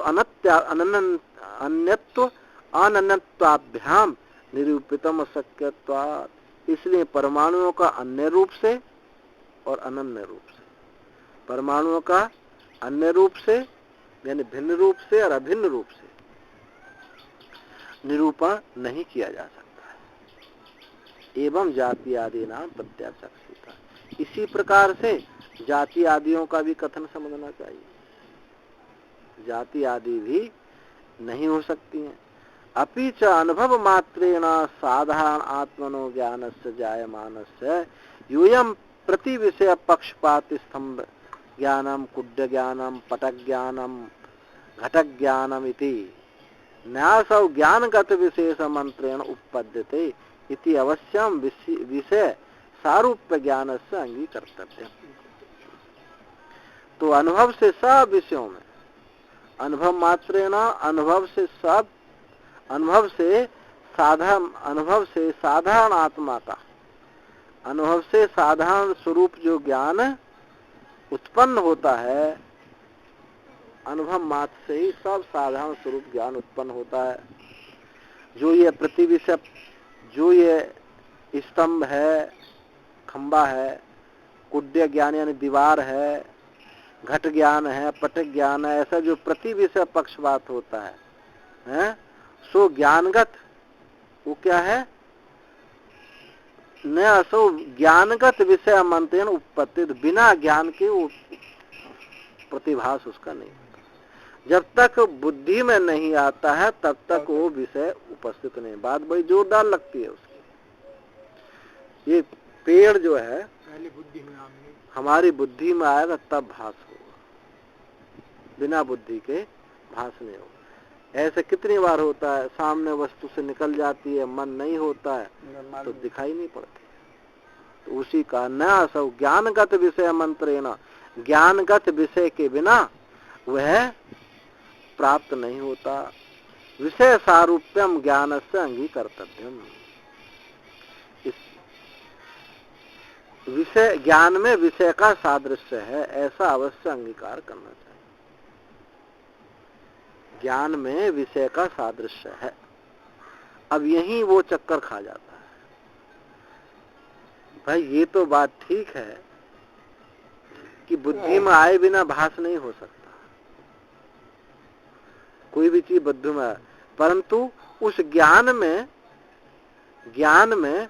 सारूप्य, विषय सारूप्य अंगीकार करनी पड़ती है। यही अनिर्वचनीयता है। अंगीकृते च तस्मिन् विषयाकारस्य ज्ञानेनैव अवरुद्धत्वात् अपार्थिका बाह्य अर्थ सद्भावना कल्पना। ज्ञान में विषय के सारूप्य का अंगीकार करने पर, ज्ञान में उस विषय का के सारूप्य का अंगीकार करने पर विषय के आकार के ज्ञान से, विषय के आकार के ज्ञान से अवरुद्ध होने से, विषय के आकार के ज्ञान से अवरुद्ध होने से बाह्य अर्थ का सद्भाव है, ऐसी कल्पना निरर्थक है। ऐसी कल्पना निरर्थक है कि ज्ञान के विषय में सारूप्य अंगीकार कर लें, विषय के आकार के ज्ञान से, विषय के आकार के ज्ञान से अवरुद्ध होने से बाह्य अर्थ की सद्भावना है, ऐसी कल्पना निरर्थक है। जो तुम ऐसे कहते हो कि ज्ञान में विषय की सारूप्यता हो गई तो विषय के आकार के ज्ञान से अवरुद्ध होने से बाह्य अर्थ की सद्भावना है, तो ऐसी कल्पना तुम्हारी निरर्थक है। कि ज्ञान में विषय का सारूप्यता हुई और विषय के आकार का ज्ञान हुआ, तो ये कहता है कि तुम्हारी ये जो कल्पना है ठीक नहीं है कि विषय है तब आकारित हुआ है ज्ञान, विषय है तब उस विषय के आकार का ज्ञान हुआ, ऐसी कल्पना निरर्थक है। हाँ, अब अपार्थिका निरर्थक बाह्य अर्थ सद्भावना कल्पना। अपिच और भी से उपलम्भ नियमाद भेदो विषय विज्ञानयो आपतति। विषय और विज्ञान की एक ही साथ उपलब्धि होती है। सह उपलम्भ नियमाद भेदो विषय विज्ञानयो, विषय और विज्ञान की एक ही साथ उपलब्धि होती है। इस नियम से उनका अभेद प्राप्त होता है, इस नियम से वो अभेद प्राप्त होता है।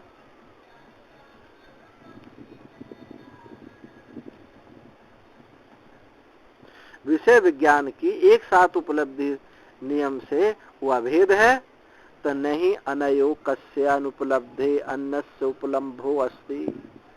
जो ये तुम ऐसा सोचते हो कि विषय और विज्ञान एक ही साथ उपलब्ध होते हैं। अब ये पुस्तक है तो विषय भी और ज्ञान भी दोनों एक साथ उपलब्ध होते हैं, तो इस नियम से उनका अभेद प्राप्त होता है। दोनों अभेद हैं क्योंकि उन दोनों में से, अब कहते हैं क्योंकि अनयोन दोनों में से एक की अनुपलब्धि होने पर अन्य की उपलम्भो अस्ति।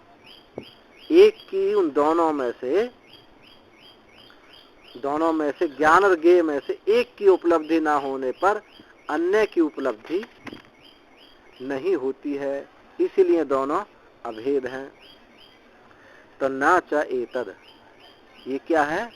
जैसे सुन तुम मानते हो, बौद्ध कह रहा दूसरे दर्शनों वालों को, न च एतद स्वभाव विवेके युक्तम। ये जो तुम्हारा है ये स्वभाव स्वरूप के भिन्न होने से युक्त नहीं है। स्वभाव का विवेक, यहाँ स्वभाव का विवेक युक्त नहीं है, तुमने ठीक से विवेक नहीं किया। दोनों के स्वभाव स्वरूप के भिन्न होने पर वह युक्त नहीं, दोनों भिन्न भिन्न, तुमने ठीक से विवेक नहीं किया। प्रतिबंध कारण अभावात, क्योंकि प्रतिबंध का कारण नहीं है, इससे भी अर्थ का प्रतिबंध का कोई कारण है ही नहीं। भिन्न स्वरूप के भिन्न होने पर यह युक्त नहीं है, क्योंकि प्रतिबंध का कारण नहीं है। तस्माद अपि अर्थ अभाव, इस दृष्टि से भी बाह्य अर्थ का अभाव है। तुमने विवेक नहीं किया ठीक है। विवेक करते तो ऐसा नहीं कहते कि दोनों एक हैं, बाह्य और अंतर दोनों एक है, ऐसा नहीं कहते। तस्माद अपि अर्थ अभाव। स्वप्न आदिवत एतद् द्रष्टव्यम, स्वप्न आदि के समान इसको देखना चाहिए। स्वप्न में बाह्य कुछ भी नहीं। यथाई जैसे स्वप्न, माया, मरीचि, उदक, गंधर्व नगर आदि प्रत्यय बिना बाह्य अर्थेन, बिना बाह्य अर्थ के ही ग्राह्य ग्राहक आकारा भवन्ति। स्वप्न में कोई बाह्य कुछ भी नहीं होता है, वो मन में ही जो संस्कार हैं वो ही उद्भूत हो जाते हैं, बाहर कुछ भी नहीं होता। तो स्वप्न में, माया में, जादू के खेल में, मरीचि उदक, मरु मरीचिका के जल में, गंधर्व नगर, इन प्रत्ययों में बिना बाह्य अर्थ के ही ग्राह्य ग्राहक भाव जो है होते हैं। स्वप्न में भी मैं चलता हूँ, खाता हूँ, मारता हूँ, सब होता है। एवं जागृत गोचरा, इसी प्रकार जागृत में भी, इसी प्रकार जागृत गोचरापि स्तंभादि प्रत्यय भवितुम अर्हन्ति इति अवगम्यते। इसी प्रकार से जैसे स्वप्न में है, यहाँ भी बाह्य कुछ भी नहीं है, जागृत गोचरा स्तंभादि प्रत्यय भवितुम अर्हन्ति, स्तंभ आदि प्रत्यय हो जाते हैं, बुद्धि में होते हैं, वही प्रकट हो जाते, दिखाई देने लगते हैं। ऐसी अवगम्यते प्रत्यत्व विशेषात, क्यों? दोनों में जो प्रतीति है, प्रत्यय है, समान है। प्रत्यत्व अविशेषात, प्रत्यत्व समान है। कथम पुनरसति बाह्यार्थे प्रत्यय वे चित्रम उपपद्यते। तो फिर भाई एक बात बताओ, तुम ऐसे कहते हो कि बाहर कुछ नहीं है, अंतर ही है, तो फिर ये बाह्य अर्थ के ना होने पर विचित्रता कैसे आ जाती है? ये जगत की जो वैचित्रता है, बाह्य अर्थ कुछ भी नहीं है, तो ये विचित्रता कैसे आ जाती है? तो कहते हैं वासना वैचित्र्यात्, वासना की विचित्रता है, वासना की विचित्रता से ये सारा उत्पन्न हो जाता। बिल्कुल वेदांत की बात कहता नहीं कहता। अनादि हुई संसारे बीजांकुरवत् विज्ञानानाम वासनानाम च अन्योन्य निमित्त नैमित्तिक भावेन वैचित्रम न विप्रतिसिद्धते। अनादि संसार में, इस अनादि संसार में बीजांकुर के समान विज्ञान और वासनाओं का अन्योन्य परस्पर निमित्त नैमित्त, कभी वासना निमित्त बनता है, ये नाम रूप आकृति नैमित्त बनती है, ये नैमित्त के भी निमित्त, नाम रूप आदि निमित्त बनते हैं, वासना नैमित्त बन जाए एक दूसरे के, अन्योन्य परस्पर निमित्त नैमित्तिक भाव रूप से वैचित्रता प्राप्त होती है। न विप्रतिसिद्धते, इसमें कुछ भी निषेध नहीं किया जा सकता। अपीचा अन्वय व्यतिरेकाभ्याम वासना निमित्तम एवं ज्ञान वैचित्रम इति गम्यते। अन्वय व्यतिरेक से वासना के होने पर विचित्रता है, वासना के ना होने पर विचित्रता नहीं है, तो एक के होने पर सबका होना अन्वय, एक के ना होने पर सबका ना होना व्यतिरेक। तो अन्वय व्यतिरेकाभ्याम, वासना के होने पर विचित्रता है, वासना के ना होने पर विचित्रता नहीं है। इस प्रकार वासना निमित्त ही ज्ञान वैचित्र्य जाना जाता है।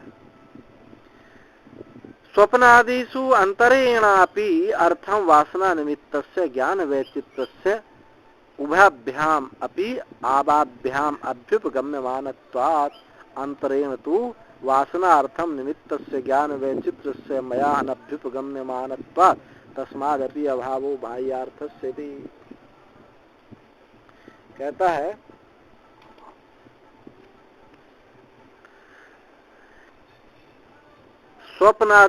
स्वप्नादियों में, बिना ही स्वप्नादियों में अंतरेण अपि अर्थम, बिना अर्थ के वासना निमित्त ज्ञान वैचित्रता देखी जाती है। स्वप्न में अर्थ के अभाव, अर्थ नहीं है, वहां ज्ञान वैचित्र वासना के निमित्त से है। ऐसा इति उभाभ्याम, दोनों का हम लोग स्वीकार करते हैं, वासना को भी है और ज्ञान वैचित्रता को भी। वासना से ज्ञान वैचित्रता, ज्ञान वैचित्रता से वासना, ऐसे दोनों को हम स्वीकार करते हैं।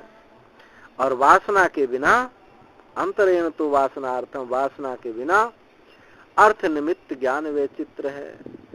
वासना के बिना अर्थ निमित्त जो ज्ञान विचित्रता, ऐसा तुम्हें कभी स्वीकार नहीं कर सकता कि वासना से ही ज्ञान की विचित्रता है। वासना नहीं है तो का कोई ज्ञान वैचित्रता नहीं। मया अनभ्युपगम्यता, मेरे द्वारा स्वीकार नहीं किया सकता कि बिना वासना के ज्ञान की विचित्रता है, ऐसा मैं कभी स्वीकार नहीं करता। तस्मादपि अभावो बाह्यार्थस्य, इसलिए बात सिद्ध हुई बाह्य अर्थ का अभाव है। बाह्य नाम कोई चीज नहीं। अब इसने बिल्कुल वेदांत जैसी बात कही, कितना बौद्धों का चिंतन है। अब इसका खंडन करना, अब इसको अब इससे ऐसा लगता है कि जैसे वेदांती तो बिल्कुल वेदांती पूर्व पक्षी हो गया है और बौद्ध जो है सिद्धांती हो गया। तो फिसल पर है। हाँ आगे सब बता दिया जाएगा। एवं प्राप्ति ब्रूम, हाँ ऐसे प्राप्त, अब सिद्धांति कहता है ना भाव उपलब्ध है, ना भाव उपलब्ध न खलु अभावो बाह्यस्य अर्थस्य अध्यवसायितुं शक्यते। निश्चित रूप से बाह्य अर्थ का अभाव निश्चय नहीं किया जा सकता कि बाह्य अर्थ है ही नहीं, बिल्कुल नहीं, ऐसा निश्चय नहीं किया जा सकता। अकस्मात कैसे? उपलब्ध है, उपलब्धि होती है भाई, उपलब्धते ही प्रत्यय बाह्य अर्थ स्तंभ कुड्यम घट पट इति, क्योंकि उपलब्धि होती है, बाह्य अर्थ के अभाव का निश्चय करना संभव नहीं है क्योंकि उसकी उपलब्धि होती है। प्रत्येक ज्ञान में प्रत्येक ज्ञान में बाह्य अर्थ, प्रत्येक ज्ञान में बाह्य अर्थ खंबा है, दीवार है, घट है, पट है, ऐसे बाह्य अर्थ की उपलब्धि होती है प्रत्येक प्रत्यय में। केवल अगर बुद्धि की बात है तो बुद्धि में आई लड्डू खाओ, हाँ बाहर लड्डू नहीं है तो खाए कैसे ले? तो उनका यही कहना है कि प्रत्येक प्रत्यय में बाह्य अर्थ है, होती है। और न च उपलभ्यमानस्य एव अभावो भवितुमर्हति, और उपलभ्यमान का जो उपलब्ध होता है उसका अभाव नहीं कहा जाता। यथा ही, जैसे कि यथा ही कश्चित भुंजाना भुजि साध्यायाम तृप्तौ स्वयं अनुभूयमानायाम ए ब्रूयान नहम भुंजे नैवा तृप्यामि तद्वत इंद्रिय सन्निकर्षेण स्वयं उपलभ्यमाने बाह्यार्थम नाम उपलब्ध है न च सुअस्ति ब्रुवन कथम उपादेय वचनम स्यात्। दृष्टांत दिया, जैसे कि कोई भुंजाना भोजन करता हुआ, अब भुजि साध्याम तृप्त, भोजन में करते में तृप्ति हुई, और स्वयं अनुभव, ऐसा अनुभव करता हुआ कि मैंने भोजन किया है, भोजन कर रहा हूँ, मुझे तृप्ति हो रही, स्वयं अनुभव में आता है। इस प्रकार कहता हुआ ना हम भुंजे, कहे कि मैंने भोजन नहीं किया, नैवा तृप्यामि, मैंने तृप्त नहीं हुआ, तो तद्वत उसी प्रकार इंद्रिय सन्निकर्ष स्वयं उपलब्ध मान, इंद्रिय सन्निकर्ष रूप से स्वयं उपलब्ध होता हुआ ही बाह्य अर्थ को मैं प्राप्त नहीं करता हूँ, न चुवस्ती वो है नहीं, ऐसा कह किस प्रकार उपाधि, कौन ऐसा ग्रहण कर सकता है? भोजन करता है, उसको तृप्ति हो रही है, और कहे कि मैं भोजन नहीं करता हूँ, मैं तृप्त नहीं हुआ हूँ, तो उसी प्रकार इंद्रिय सन्निकर्ष से सबको प्राप्त करता हुआ, हाँ तो भोजन की बात ऐसी, सब इंद्रियों से सबको प्राप्त करता हुआ बाह्य अर्थ मैं प्राप्त नहीं करता हूँ, वो नहीं है, ऐसा कहता हुआ किस प्रकार उपादेय वचन, किस प्रकार से उसके वचन ग्रहण होंगे, अर्थात नहीं होंगे। तो शंका करता है ननु नाहमे ब्रवीमि न कथनचित अर्थम उपलब्धे किंतु उपलब्धि व्यतिरिक्त ना उपलब्धेति ब्रवीमि। अरे अब वो कहता वो बौद्ध, उसने कहा कि मैं बुद्धि में ही सब कुछ है, बाहर कुछ नहीं, तो कहता है कि मैं इस प्रकार से नहीं कहता हूँ, न कथनचित अर्थ उपलब्ध है, कुछ अर्थ उपलब्ध नहीं होता, मैं ऐसा नहीं कहता हूँ, किंतु उपलब्धि व्यतिरिक्त न उपलब्ध ही ब्रवीमि, मैं ऐसा नहीं कहता हूँ कि अर्थ उपलब्ध नहीं होता। निसंदेह मेरा कहना तो ये है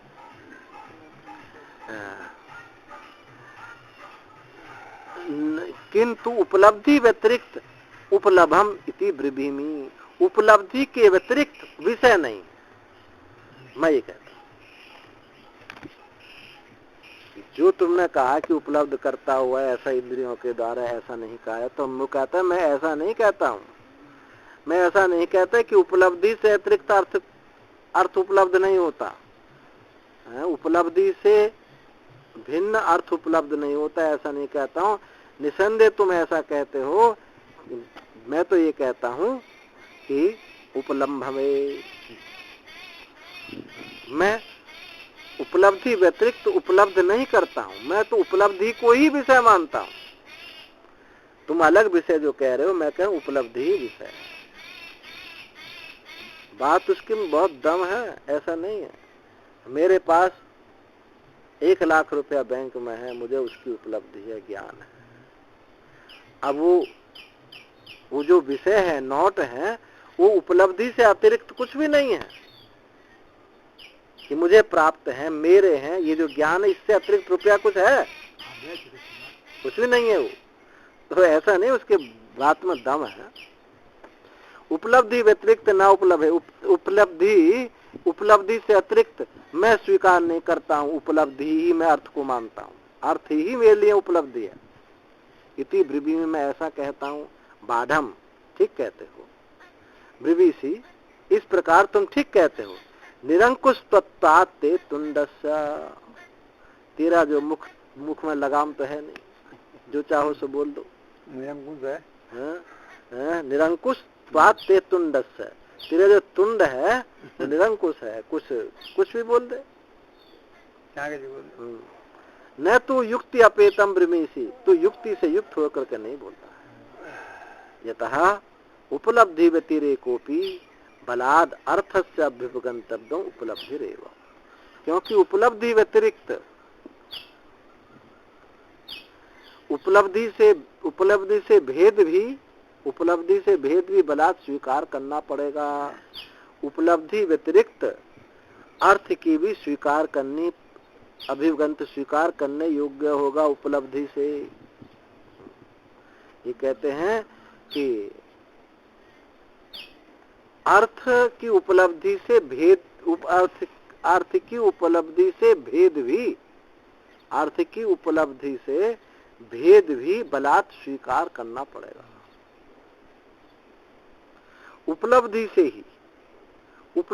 ही भेद भी स्वीकार करना पड़ेगा। यदि ऐसा नहीं, आगे कहेंगे वैसे, यदि उपलब्धि से अतिरिक्त भेद स्वीकार नहीं करते हो तो फिर ये कहना शब्द नहीं बन सकता कि ये घट है। उपलब्धि है, फिर घट, उपलब्धि होती, फिर घट शब्द कहने की भी क्या जरूरत थी? घट शब्द नहीं बनता। बड़ा सूक्ष्म चिंतन है। हाँ, उपलब्धि से व्यतिरिक्त विषय है। यदि विषय ना होता, उपलब्धि होती, तो ये कहना नहीं बनता ये घट है, ये पट है। घट उपलब्धि, पट उपलब्धि, ये कहना कैसे बनता? उपलब्धि रहती, ज्ञान रहता। घटक ज्ञान, पटक ज्ञान, ये कहने की क्या आवश्यकता? ये कैसा कहना, ये भी तो कहना पड़ेगा उपलब्धि से ही। क्योंकि नहीं कश्चित उपलब्धि में स्तंभ कुड्य च इति उपलब्धते, क्योंकि कोई उपलब्धि को ही स्तंभ और दीवार आदि प्राप्त नहीं करता है। कोई उपलब्धि को ही ज्ञान, उपलब्धि को यानी ज्ञान को ही कोई दीवार और खंबा आदि प्राप्त नहीं करता। उपलब्धि विषयत्वेनैव तु स्तंभ कुत्यादि नाम सर्वे लोका उपलब्धन्ते। उपलब्धि का विषय, किंतु उपलब्धि के विषय रूप से ही खंबा और दीवार आदि सर्वलौकिक स्वीकार करते हैं। यदि तुम उपलब्धि को ही विषय मानते हो तो फिर ये शब्द कहने की जरूरत नहीं पड़ेगी। घट है, स्तंभ है, खुद है ही हो फिर तो। अतः इसलिए एवं सर्वे लौकिका उपलब्धन्ते, इस प्रकार सब लौकिक ऐसा प्राप्त करते हैं सब लोक में कि ये दीवार है, ये ज्ञान है। ज्ञान के साथ विषय को भी कुछ स्वीकृति है। यत् प्रत्यक्षानापि बाह्यार्थमेव व्याचक्षते, क्योंकि विषय की स्वीकृति महाराज जी जब अंदर वासना है तभी है। विषय की स्वीकृति अंदर वासना तभी तक है, अंदर वासना नहीं रहे तो विषय की स्वीकृति नहीं रहे।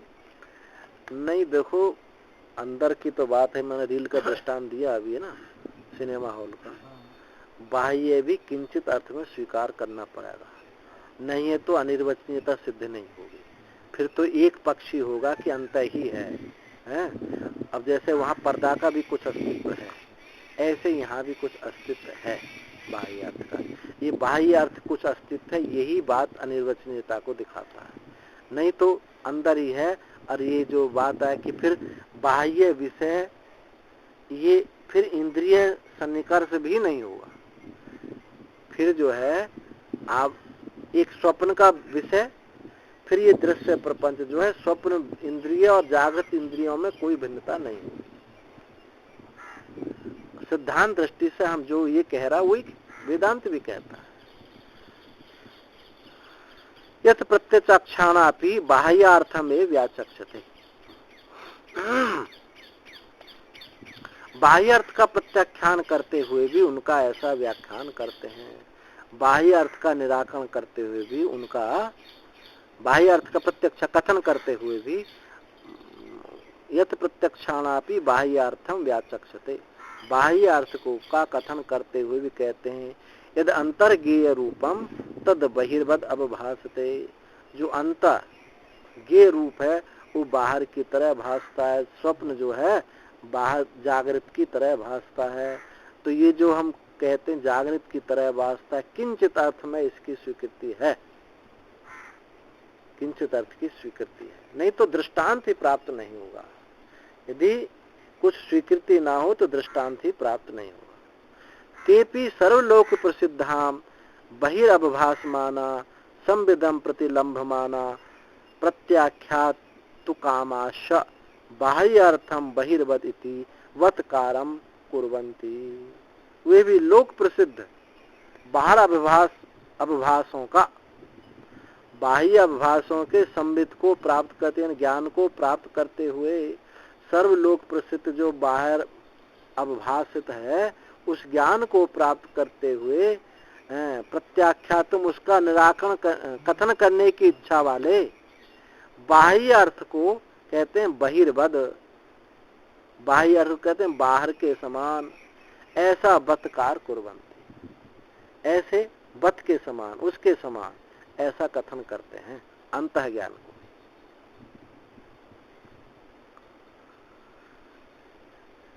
इतर्था ही कस्माद बहिर्वदिति व्यू, इतर्था बाह्य अर्थ का प्रत्याख्यान कर बहिर इस प्रकार कथन करते हैं, और इतर्था कस्माद बहिर्वद, तो ये कैसे कहा जाता है कि बाहर के समान है? ये कैसे कहा जाता? यदि बाहर कुछ नहीं होता तो कैसे कहा जाता?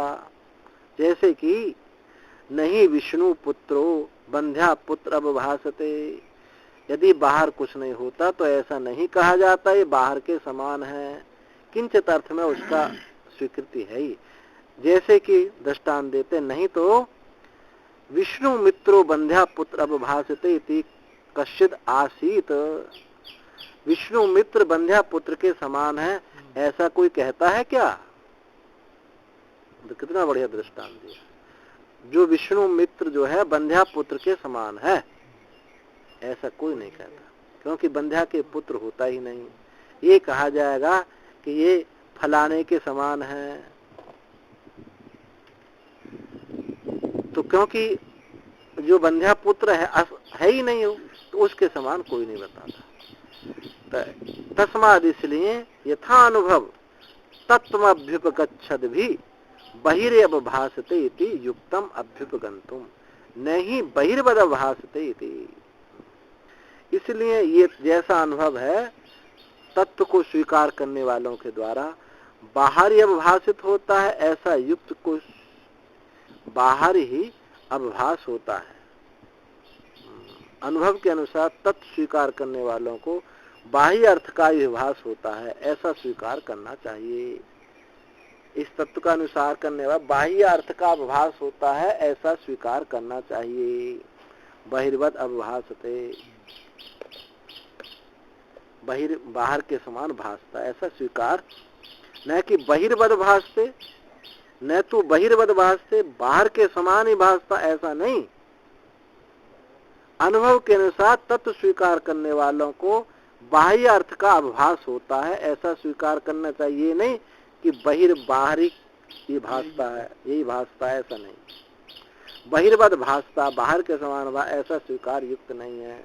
परंतु अब शंका की, बाह्य से अर्थ से असंभवात, बाह्य से अर्थ से असंभवात, बाह्य से अर्थ से असंभवात बहिर्वद अवभासति अध्यवसायितम। परंतु बाह्य अर्थ के असंभव से बहिर्वत भासता ऐसा निश्चय किया गया। कहते हैं बाहर के समान भासता है, तो यहाँ जो है बाह्य अर्थ के असंभव है। है कौन? जो हमको बताना है कि ये बाहर स्वप्न जो है बाहर के समान भासता है, तो बताना हमको क्या है? स्वप्न है। तो कहते हैं बाह्य अर्थ के असंभव से बहिर्वत भासता है ऐसा निश्चय किया गया है। ये उसने कहा पूर्व पक्षी अपने मत को ऐसा पुष्ट करने के लिए कि बाहर नहीं है, वो तो बाहर जैसा ही भासता। हाँ, वो तो ऐसा जो बताना है उसको, उसके लिए कह रहा है। तो कहते हैं ये तुम्हारा दृष्टांत ठीक नहीं है। भाई बाहर के समान भासता है, ठीक है, तुम मुख्यतः तुम उसकी रख रहे हो, पर किंचित अंश में वो तो है, तभी तो दृष्टांत दे रहे हो। दृष्टांत की कोई नाम मात्र भी सत्ता नहीं है तो कैसे स्वीकार करोगे? नहीं तो ये कहते विष्णु मित्र बंध्या के समान है। अब आप ऐसा कोई कहना चाहिए, लेकिन कोई नहीं कहता ऐसा।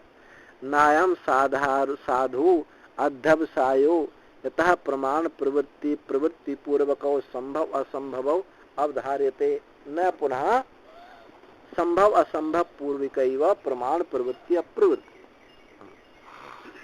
ये तुम्हारा कहना ठीक नहीं है।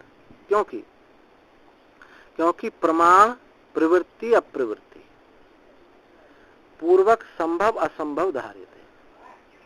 प्रमाण की प्रवृत्ति से संभव, अप्रमाण की अप्रवृत्ति से असंभव। प्रमाण प्रवृत्ति से संभव, अप्रमाण की अप्रवृत्ति से असंभव, ऐसा निश्चय किया जाता है। प्रमाण की अप्रवृत्ति से असंभव का निश्चय किया जाता है, और पुनः संभव असंभव पूर्व के प्रमाण प्रवृत्ति संबंध, ना कि संभव असंभव पूर्व का प्रमाण की प्रवृत्ति अप्रवृत्ति है। क्या बात कही कि प्रमाण की प्रवृत्ति पूर्वक ही संभव असंभव है, ना कि संभव असंभव पूर्वक प्रमाण की प्रवृत्ति अप्रवृत्ति है। यदि प्रत्यक्षादि, इसलिए तुमने कहा कि बहिर्वद भासते, तुमने उसको प्रमाण माना, तभी तो ऐसा कहा। बाहर के समान भासता है तो तुमने उसको प्रमाण के रूप में मान लिया। हाँ, प्रमाण से उसकी प्रवृत्ति हुई, तो प्रमाण से प्रवृत्ति और प्रमाण से प्रवृत्ति, हाँ, प्रमाण की जो प्रवृत्ति से संभव का है, अप्रमाण की अप्रवृत्ति से असंभव। प्रमाण की प्रवृत्ति नहीं तो असंभव का निश्चय किया जाता है। ऐसा नहीं कि संभव असंभव से तुम प्रमाण की सिद्धि करो। प्रमाण से विषय प्रमेय की सिद्धि होती है, ना कि प्रमेय से प्रमाण की सिद्धि होती है। यदि प्रत्यक्षादि नाम अन्यतमेनापि प्रमाणेन उपलभ्यते तत् संभवति, यत्तु न किंचिदपि प्रमाणेन उपलभ्यते तन्न संभवति। प्रत्यक्ष आदि प्रमाणों में से एक प्रमाण से जो उपलब्ध होता है उसका संभव होता है। प्रत्यक्ष आदि प्रमाणों में से एक प्रमाण से जो उपलब्ध होता है उसका संभव होता है, और जो किसी भी प्रमाण से उपलब्ध नहीं होता है, प्रत्यक्ष आदियों में से एक प्रमाण से जो प्राप्त होता है वो संभव होता है। जो किसी के प्रमाण के द्वारा प्राप्त नहीं होता तन्न संभवती, वो संभव नहीं होता। यह तो किंतु यहाँ यथास्व सर्वैरपि प्रमाणे बाह्य अर्थ उपलभ्यमानः, किंतु यहाँ तो यथास्व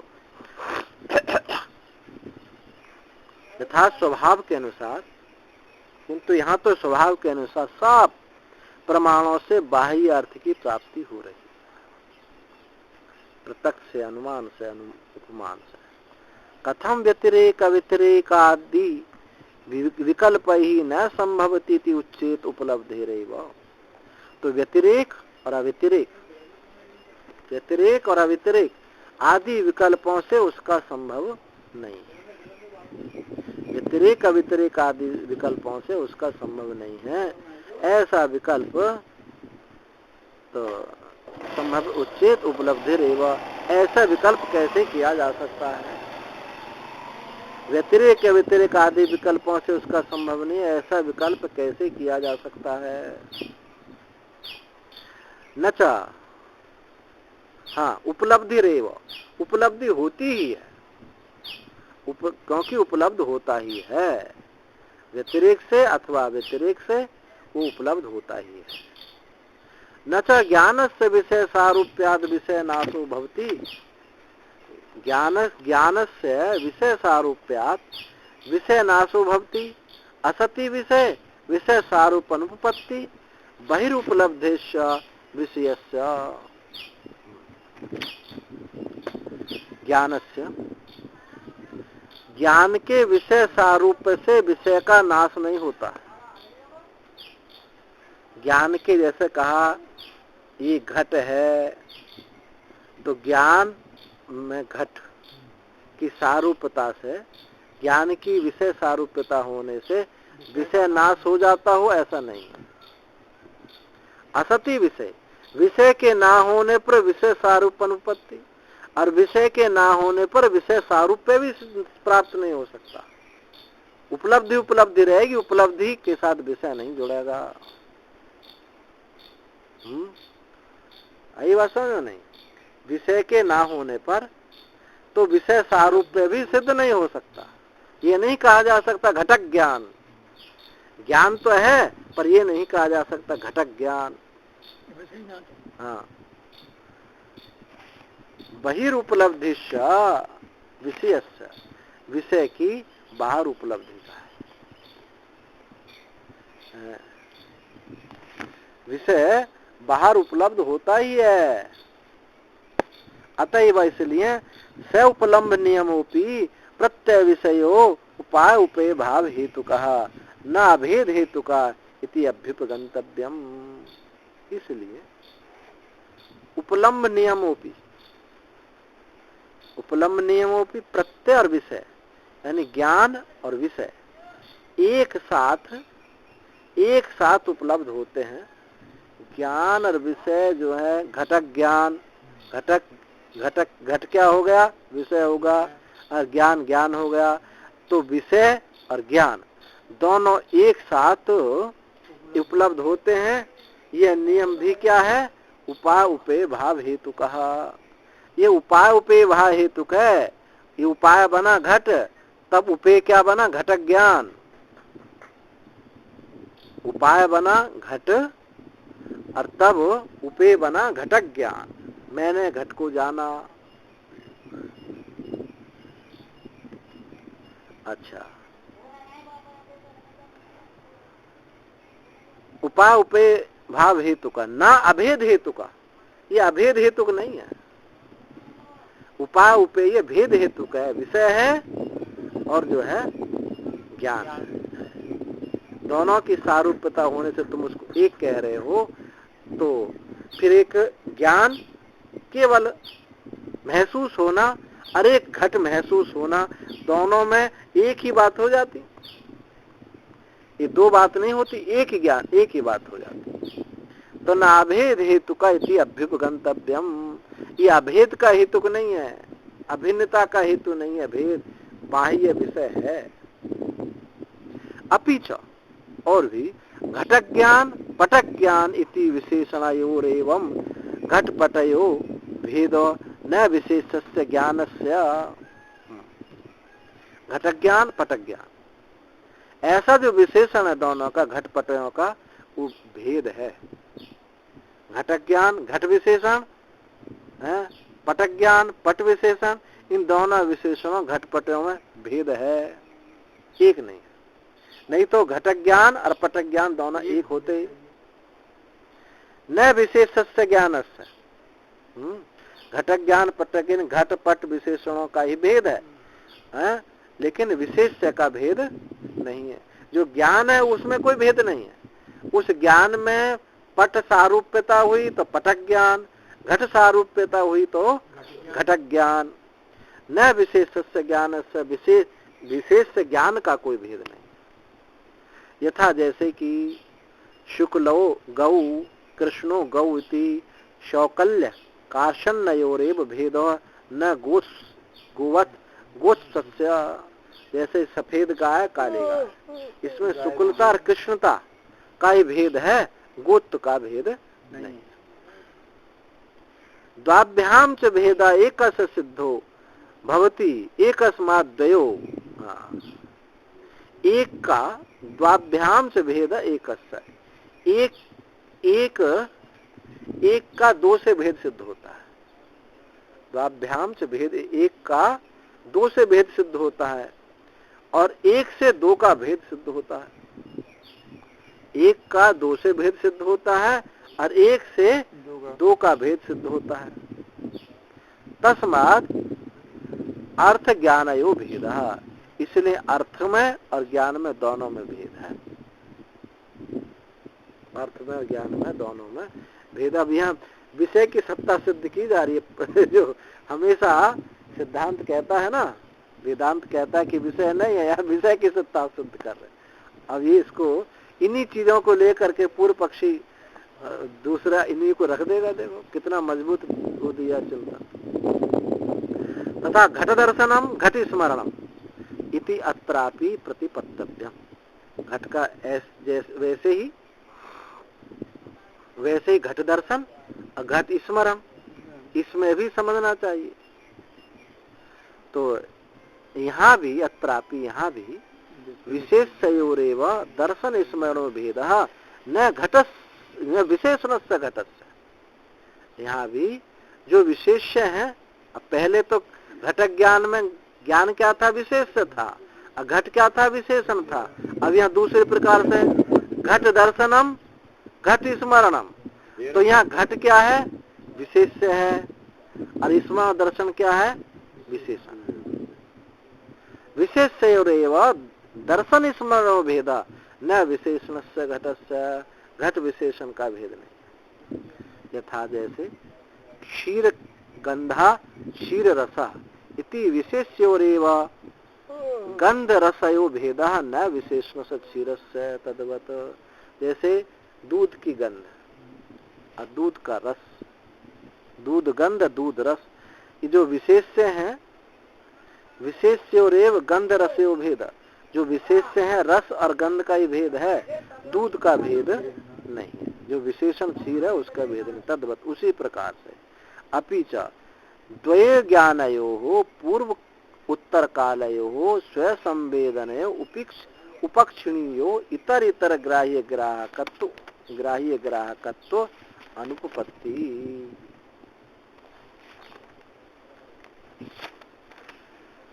हाँ, तद्वत् उसी प्रकार भी द्वयो ज्ञानयो, दो गौण कौन से ज्ञान,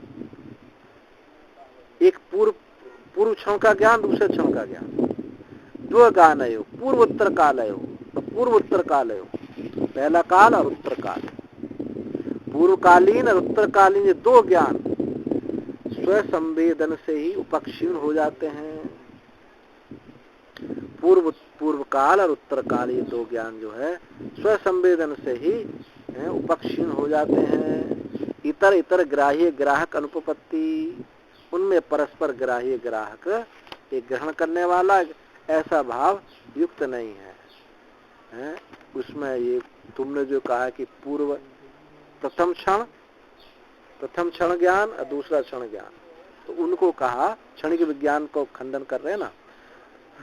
तो पूर्वकालीन और उत्तरकालीन जो दो विज्ञान स्व संवेदन से उपक्षीण हो जाते हैं, वो दोनों स्व संवेद से ही नष्ट हो जाते हैं। अतः उनमें परस्पर ग्राह्य ग्राहक भाव युक्त नहीं है। ततः इसलिए विज्ञान भेद प्रतिज्ञा, क्षणिकत्वादि धर्म प्रतिज्ञा, स्वलक्षण सामान्य लक्षण, वास्य वासकत्व, अविद्या, उपलव सद असद, धर्म बंध मोक्ष आदि प्रतिज्ञा स्व शास्त्रगतः ताहीरेरन हीरन। तो तुमने जो विज्ञान भेद की प्रतिज्ञा, ये पूर्व क्षण है, ये उत्तर क्षण है, क्षणिकत्वादि धर्म प्रतिज्ञा, ये प्रथम क्षण, द्वितीय क्षण, स्वलक्षण सामान्य, स्वलक्षण सामान्य, ये सामान्यता, और वास्य वासकत्व, वास्य वासकत्व, ये वास्य है और ये वासक है। उत्तर नील ज्ञान जो है वास्य है और पूर्व नील ज्ञान जो है वासक है। ऐसी जो प्रतिज्ञा है। और इसके अलावा अविद्या जो बताई थी, क्षणिक में स्थिर की कल्पना कर लेनी। उपप्लव, विद्या उपप्लव है ना, विद्या संसर्ग, विद्या उपप्लव है ना, विद्या संसर्ग।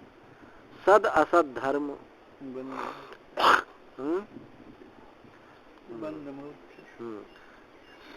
सद धर्म क्या है? नर विषाण आदि नहीं, नील आदि, नीला पीला आदि क्या सद धर्म है, और नर विषाण आदि क्या है? असद धर्म है।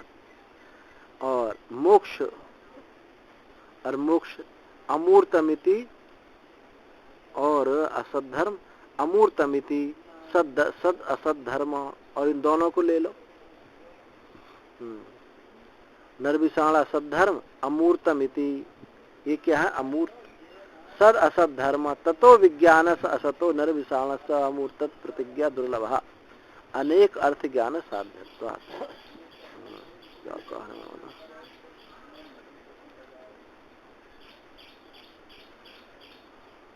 अविद्या संसर्ग के बल से जो सद असद धर्मत्व है, नील रूप सद्धर्म और नर विषाण रूप असद धर्म, अमूर्त क्या है? सद असद धर्म, दोनों को ले लिया।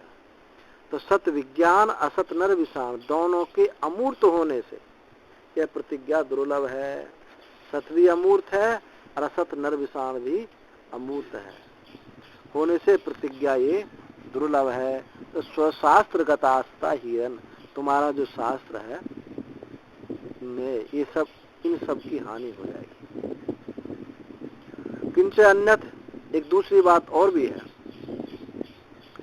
विज्ञानम इति अभ्युपगच्छता बाह्य अर्थो स्तंभ कुड्यम इति एवं जाति का कस्मान न अभ्युपगम्यते इति वक्तव्यम। दूसरी बात है कि विज्ञान इस प्रकार तुम स्वीकार करते हुए का, तुम स्तंभ, ये विज्ञान इस प्रकार स्वीकार करते हो, तुमको स्तंभ और कुड्य दीवार आदि बाह्य अर्थ का स्वीकार क्यों नहीं करते? विज्ञान चिल्लाते हो, ये इस बाह्य अर्थ को क्यों नहीं स्वीकार करते?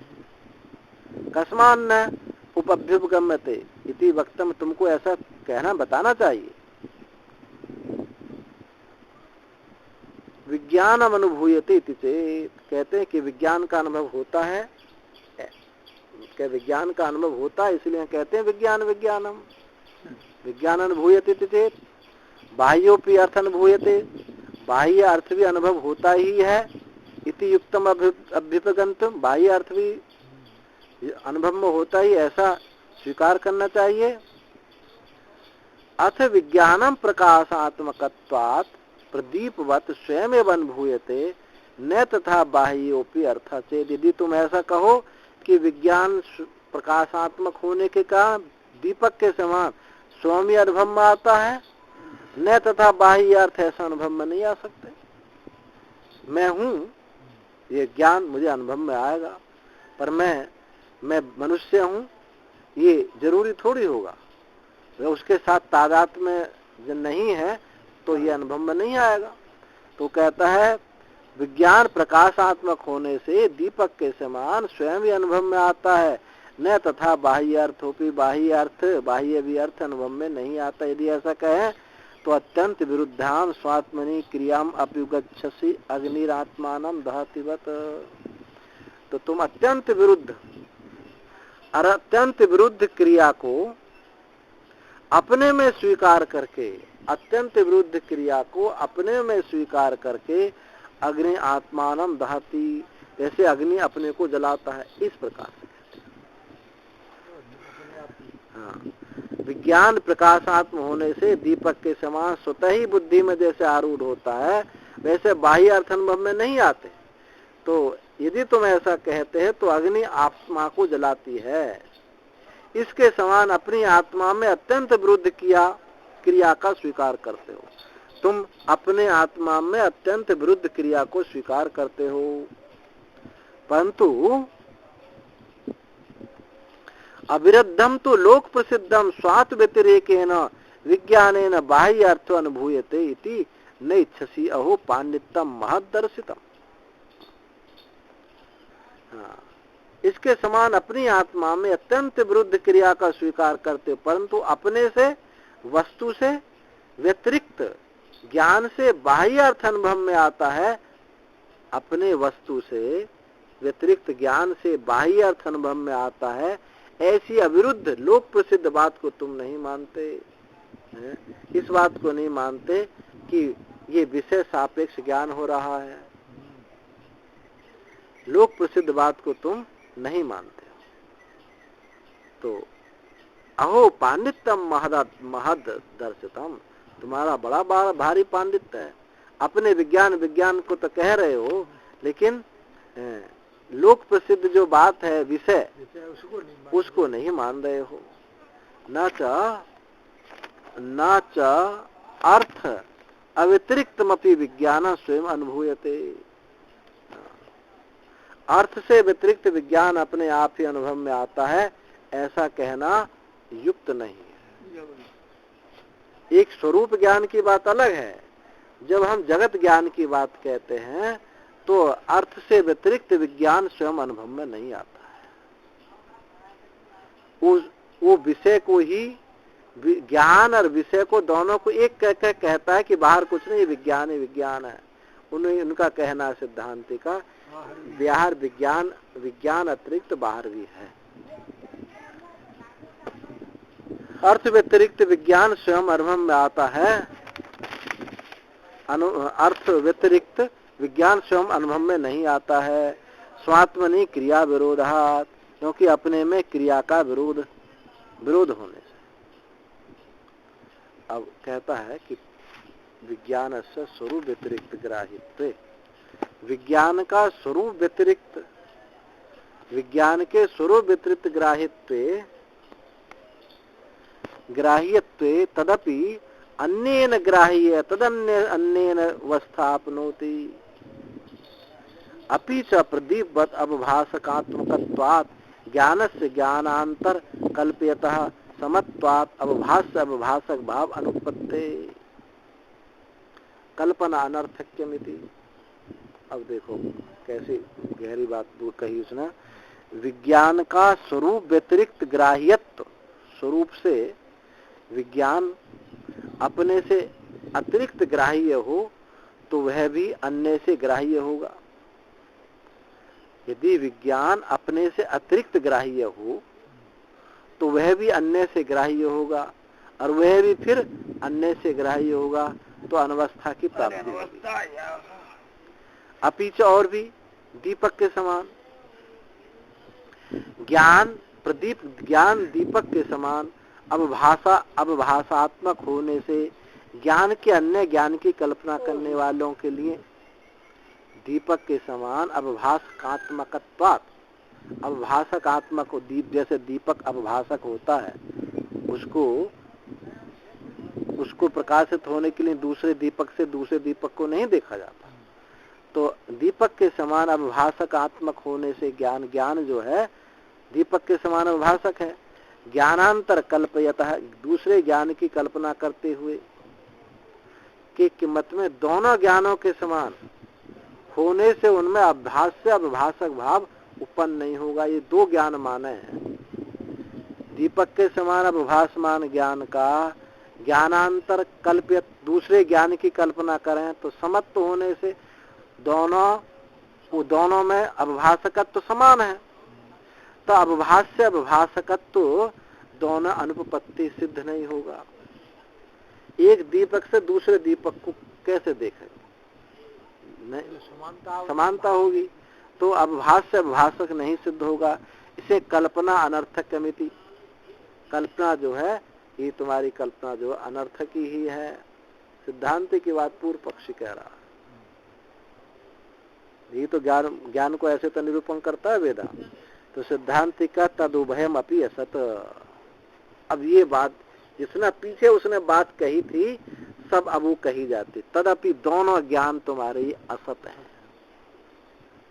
हालांकि अभास से अभाषक नहीं बनता, तुम ऐसा कह रहे हो हैं, पर असत है। क्यों? विज्ञान ग्रहण मात्रे व विज्ञान साक्षिणो ग्रहण आकांक्षा अनुपपादानाद अनवस्था संख्यानुपपत्ति। ये दोनों शंका ठीक नहीं होंगी, क्योंकि विज्ञान के ग्रहण मात्र में ही और विज्ञान साक्षी के ग्रहण की आकांक्षा, विज्ञान के ग्रहण मात्र में ही विज्ञान साक्षी के ग्रहण की आकांक्षा उपपन्न न होने से, आकांक्षा उत्पन्न न होने से अनवस्था की शंका नहीं हो सकती है। अनवस्था की कि विज्ञान के ग्रहण मात्र में विज्ञान साक्षी, विज्ञान का साक्षी और हो, तो ऐसे ग्रहण की आकांक्षा उत्पन्न नहीं होने से अनवस्था की शंका नहीं होगी। और साक्षी प्रत्ययोशः स्वभाव वैषम्याद उपलब्ध्य भावो उपपत्तते। और साक्षी और ज्ञान ये दो स्वभाव से विषम है। साक्षी और ज्ञान दो स्वभाव से विषम आता है। उन दोनों में उपलब्ध और उपलब्ध का भाव उत्पन्न होता है। जो वृत्ति ज्ञान है असलियत में वो वृत्ति ज्ञान को कहता है, वो स्वरूप ज्ञान को नहीं कहा, इसलिए वो क्षणिक हो जाता है। जो वृत्ति ज्ञान है वो वृत्ति ज्ञान पर ही उसको आत्मा कह रहा है।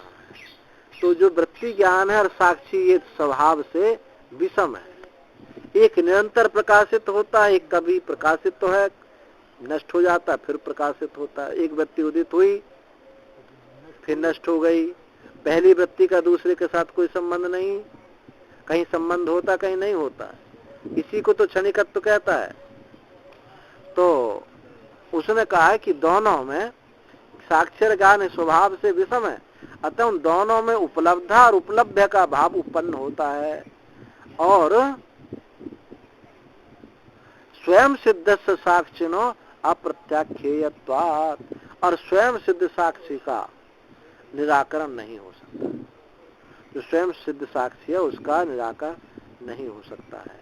और इसके अलावा दूसरी बात ये भी है कि प्रदीपवत विज्ञान भासकांतर निरपेक्षम स्वयं एव प्रथते इति ब्रुवता अप्रमाणगम्यम विज्ञानम अवगंत्रिकम इति युक्तम स्यात्। दूसरी बात यह है कि प्रदीप के समान विज्ञान को अन्य आभासक की अपेक्षा नहीं है। विज्ञान को अन्य आभासक की अपेक्षा नहीं है, वह स्वयं ही प्रकाशित होता है। ऐसा कहने से विज्ञान अप्रमाण गम्य है, विज्ञान प्रमाण के द्वारा गम्य नहीं है और उसका ज्ञाता नहीं है, ऐसा उक्त होगा। ऐसा कहना पड़ेगा। ना तो उसका ज्ञाता होगा, ना वो प्रमाण के द्वारा गम्य होगा है, और उस विज्ञान को अन्य अभासक की भी अपेक्षा नहीं होगी। उक्त ऐसा कहा होगा। तो शिलाघन मध्यस्थ प्रदीप सहस्र प्रथनवत, जैसे शिलाघन के मध्य में स्थित कोई 1000 दीपक के प्रकाश के समान हो, ऐसा कहना तुमको होगा। बाढ़म ठीक है, ठीक कहते हो। अभी जो पूर्व पक्षी कौन है? बाढ़म एवं इस प्रकार ठीक है। अनुभव रूपत्वात्तु विज्ञानस्य इष्टो न पक्षस्त्व अनुज्ञाते इति चेत्। ठीक है, अनुभव रूप होने से विज्ञान का अनुभव रूप से इष्ट है, हमको है। पक्षस्त्व अनुज्ञाते, विज्ञान के अनुभव रूप होने से हमारा अभिमत हमारा जो अभिमत पक्ष है, विज्ञान अनुभव रूप होने, विज्ञान का अनुभव होने से हमारा पक्ष हमको इष्ट है। अनुज्ञायते चेत, हमारा अभिमत पक्ष तुमने मान लिया है, यदि ऐसा कहो, यदि ऐसा कहो कि पूर्व पक्षी यानी बौद्ध कह रहा है कि जो मैं कहता था तुमने तो वही माना है, मान लिया। सिद्धांति को कह रहा तुमने वही मान लिया। अनुभव रूप होने से मेरा विज्ञान क्या है, अनुभव रूप है, और वो ऐसा हमारे पक्ष में हमको इष्ट है, ऐसा जाना जाता है। तो तुमने मेरे अन्यस्य अवगंतु चक्षुष, तुमने मेरा हमारा जो अभिमत है वो तुमने मान लिया है। यदि तुम ऐसा कहो तो ऐसा कथन युक्त ने, ऐसा हमने नहीं माना है। अन्यस्य अवगंतु चक्षु साधनस्य प्रतीपादि पृथदर्शना अतो विज्ञानस्यापि अवभाष्यत्व विशेषात् सती एवं अन्यस्मिन् अंतर अवगतरी प्रथम प्रदीपवत अवगम्यते। अन्य ज्ञाता को, क्योंकि नेत्र जिसका साधन है, नेत्र जिसका साधन है, ऐसे अन्य ज्ञाता को प्रदीप आदि का ज्ञान होता है। प्रदीप को ज्ञान किसको होगा? प्रदीप नेत्र वाले को, नेत्र का ज्ञाता होगा, नेत्र का कोई ज्ञाता होगा। ऐसे ही प्रदीप को यहाँ किसको लिया है? वृत्ति ज्ञान को। सिद्धांत कह रहा है जो तुम्हारा जो वृत्ति ज्ञान है, उसी वृत्ति ज्ञान को वो क्या कहता है? स्वयं प्रकाश है। उस ज्ञान को किसी अन्य की अपेक्षा नहीं है। जो वृत्ति ज्ञान है, अब जैसे घटपट आदि जो बौद्ध प्रत्यय हुए, वो स्वयं प्रकाश है ज्ञान, और उस अन्य की उसको अपेक्षा नहीं है। तो उस वृत्ति ज्ञान पर ही कटाक्ष करके सिद्धांत कह रहा है, तुम उसको स्वयं प्रकाश कहे तो ठीक है, स्वयं प्रकाश है, लेकिन कुछ कमियां हैं उसमें। वो कमी बताए, क्या बताते हैं? तो जैसे नेत्र जिसका साधन है, ऐसे अन्य ज्ञाता को प्रदीप आदि का ज्ञान होता है। दीपक उसी को दिखाई देगा जिसके नेत्र हैं और जो जानने वाला है, चेतन है। ऐसा देखने में आता। इसलिए विज्ञान भी, अतः विज्ञानस्यापि अवभाष्यत्व विशेषात्, इसलिए विज्ञान भी प्रदीप के समान अवभाष्य है। जैसे दीपक अवभाष्य है, अवभाषक नहीं, अवभाष्य है, ऐसे ही ये तुम्हारा ये विज्ञान जो है, ये भी अवभाष्य है। इसके पीछे कोई अवभाषक और है जो स्थायी है, जो तुमने उसको स्वीकार नहीं किया। इसमें कोई विशेष नहीं। अतः अविशेषा सती एवं अन्यस्मिन् अवगंतरी प्रथम प्रदीपवत अवगम्यते। अतः किसी अन्य ज्ञाता के रहने पर ही उसका प्रकाश प्रदीप के समान होता है, समझा जाता है। अन्य कोई ज्ञाता होगा तब, जैसे दीपक से कोई अन्य ज्ञाता होगा नेत्र वाला, उसी को दीपक दिखाई देगा। ऐसे ही विज्ञान भी प्रदीप के समान अवभाष्य है, उसमें कोई विशेषता नहीं है, और किसी अन्य ज्ञाता के रहने पर ही उसका प्रकाश प्रदीप के समान होता है। यानी वृत्ति ज्ञान को जो कह रहा था, वृत्ति ज्ञान क्या उसने बताया? स्वयं प्रकाश है, और वो स्वयं प्रकाश है, किसी की अपेक्षा नहीं, परंतु उसको क्षणिक बताया, ऐसा समझा जाता है। साक्षिण अवगंतु स्वयं सिद्धता उपक्षिता स्वयं प्रतते विज्ञानमिति मम पक्षत्वया वाचो युक्ति अंतरेण आश्रितमिति चेत। कहता है कि साक्षी ज्ञाता स्वयं सिद्ध है, साक्षी अवगंतु स्वयं सिद्ध है, ऐसा निर्देश करते तुमने विज्ञान स्वतः प्रकाशित होता है, मेरा पक्ष का ही, मेरे पक्ष को ही वाचो युक्ति विशेष से आचरण के अपनी वाणी युक्ति विशेष से मेरा पक्ष ही तुमने स्वीकार कर लिया है। पूर्व पक्षी करा सिद्धांति को, तो सिद्धांति का ऐसा नहीं है। तुम बारीकी से देखो, तुमने उसको स्वयं प्रकाश माना, मैं ठीक मानता हूं, तुमने उसको स्वयं प्रकाश माना है, और किसी अन्य की अपेक्षा उसको नहीं है प्रकाशित होने के लिए, ये भी मैं मानता हूँ वृत्ति ज्ञान को। परंतु विज्ञान से उत्पत्ति प्रध्वंस, परंतु तुम्हारे विज्ञान की उत्पत्ति कैसी है? प्रध्वंस, उत्पत्ति वाला है और नष्ट होने वाला है। अब वृत्ति ज्ञान जो है उत्पन्न होता है, नष्ट होता है, लेकिन स्वयं प्रकाश होता है। और अनेकत्व, अनेक होता है। अनेकत्वादि विशेषत्व अभ्युगमात, इन विशेषताओं से तुमने उसको स्वीकार किया। मैं विज्ञान साक्षी की बात कह रहा हूँ, तुम विज्ञान की बात कह रहे हो। तुम बौद्ध प्रत्यय की बात कह रहे हो, मैं बौद्ध प्रत्यय के साक्षी की बात कहता हूँ। दोनों के लक्षण बहुत कुछ मिलते हैं, परंतु एक क्षणिकत्व उत्पन्न होने वाला है, नष्ट होने वाला है, एक में अनेकता है। ऐसे विशेषणों से तुम्हारा विज्ञान युक्त है। अब मेरा जो विज्ञान है वो इन विशेषणों से युक्त नहीं। वो क्या है? स्थिर है। अतः प्रदीपवत विज्ञानस्यापि व्यतिरिक्त अवगम्यम अस्माभि प्रसारितम। अतः दीपक के समान विज्ञान का भी, क्षणिक विज्ञान का भी व्यतिरिक्त गम्यत्व है। इसलिए प्रदीप के समान विज्ञान भी स्वभिन्न से ज्ञेय है, अपने से, अपने साक्षी से वो भिन्न है। ऐसा हमने सिद्ध किया। जिस विज्ञान को तुम कहते हो, हम उस विज्ञान के साक्षी की बात कह रहे हैं, स्थायी विज्ञान की बात कह रहे हैं, तुम क्षणिक विज्ञान की बात कह रहे हैं। तो दोनों का अंतर स्पष्ट हो गया। दोनों का, क्योंकि जो वृत्ति ज्ञान है वो भी स्वयं प्रकाश है, ज्ञानात्मक है, और उसी ज्ञान में ये विषय को एक करके कहता है कि वही सब कुछ हो रहा है। और सिद्धांति कहना है कि वो जो मैं जिस विज्ञान की बात कहता हूँ साक्षी की, वो इसका प्रकाशक है। जैसे किसी दीपक जल रहा है, प्रकाशित कर रहा है, परंतु उस दीपक को देखने वाला भी नेत्र वाला कोई ज्ञाता अन्य है। ऐसे ही नेत्र वाला कोई ज्ञाता कौन है? साक्षी है, जो इस विज्ञान को देखता है। ये हुआ। ओम पूर्णमदः पूर्णमिदं पूर्णात् पूर्णमुदच्यते पूर्णस्य पूर्णमादाय पूर्णमेवावशिष्यते। सर्वे भवन्तु सुखिनः, सर्वे सन्तु निरामयाः, सर्वे भद्राणि पश्यन्तु, मा कश्चित् दुःखभाग् भवेत्। ओम शांति शांति शांति।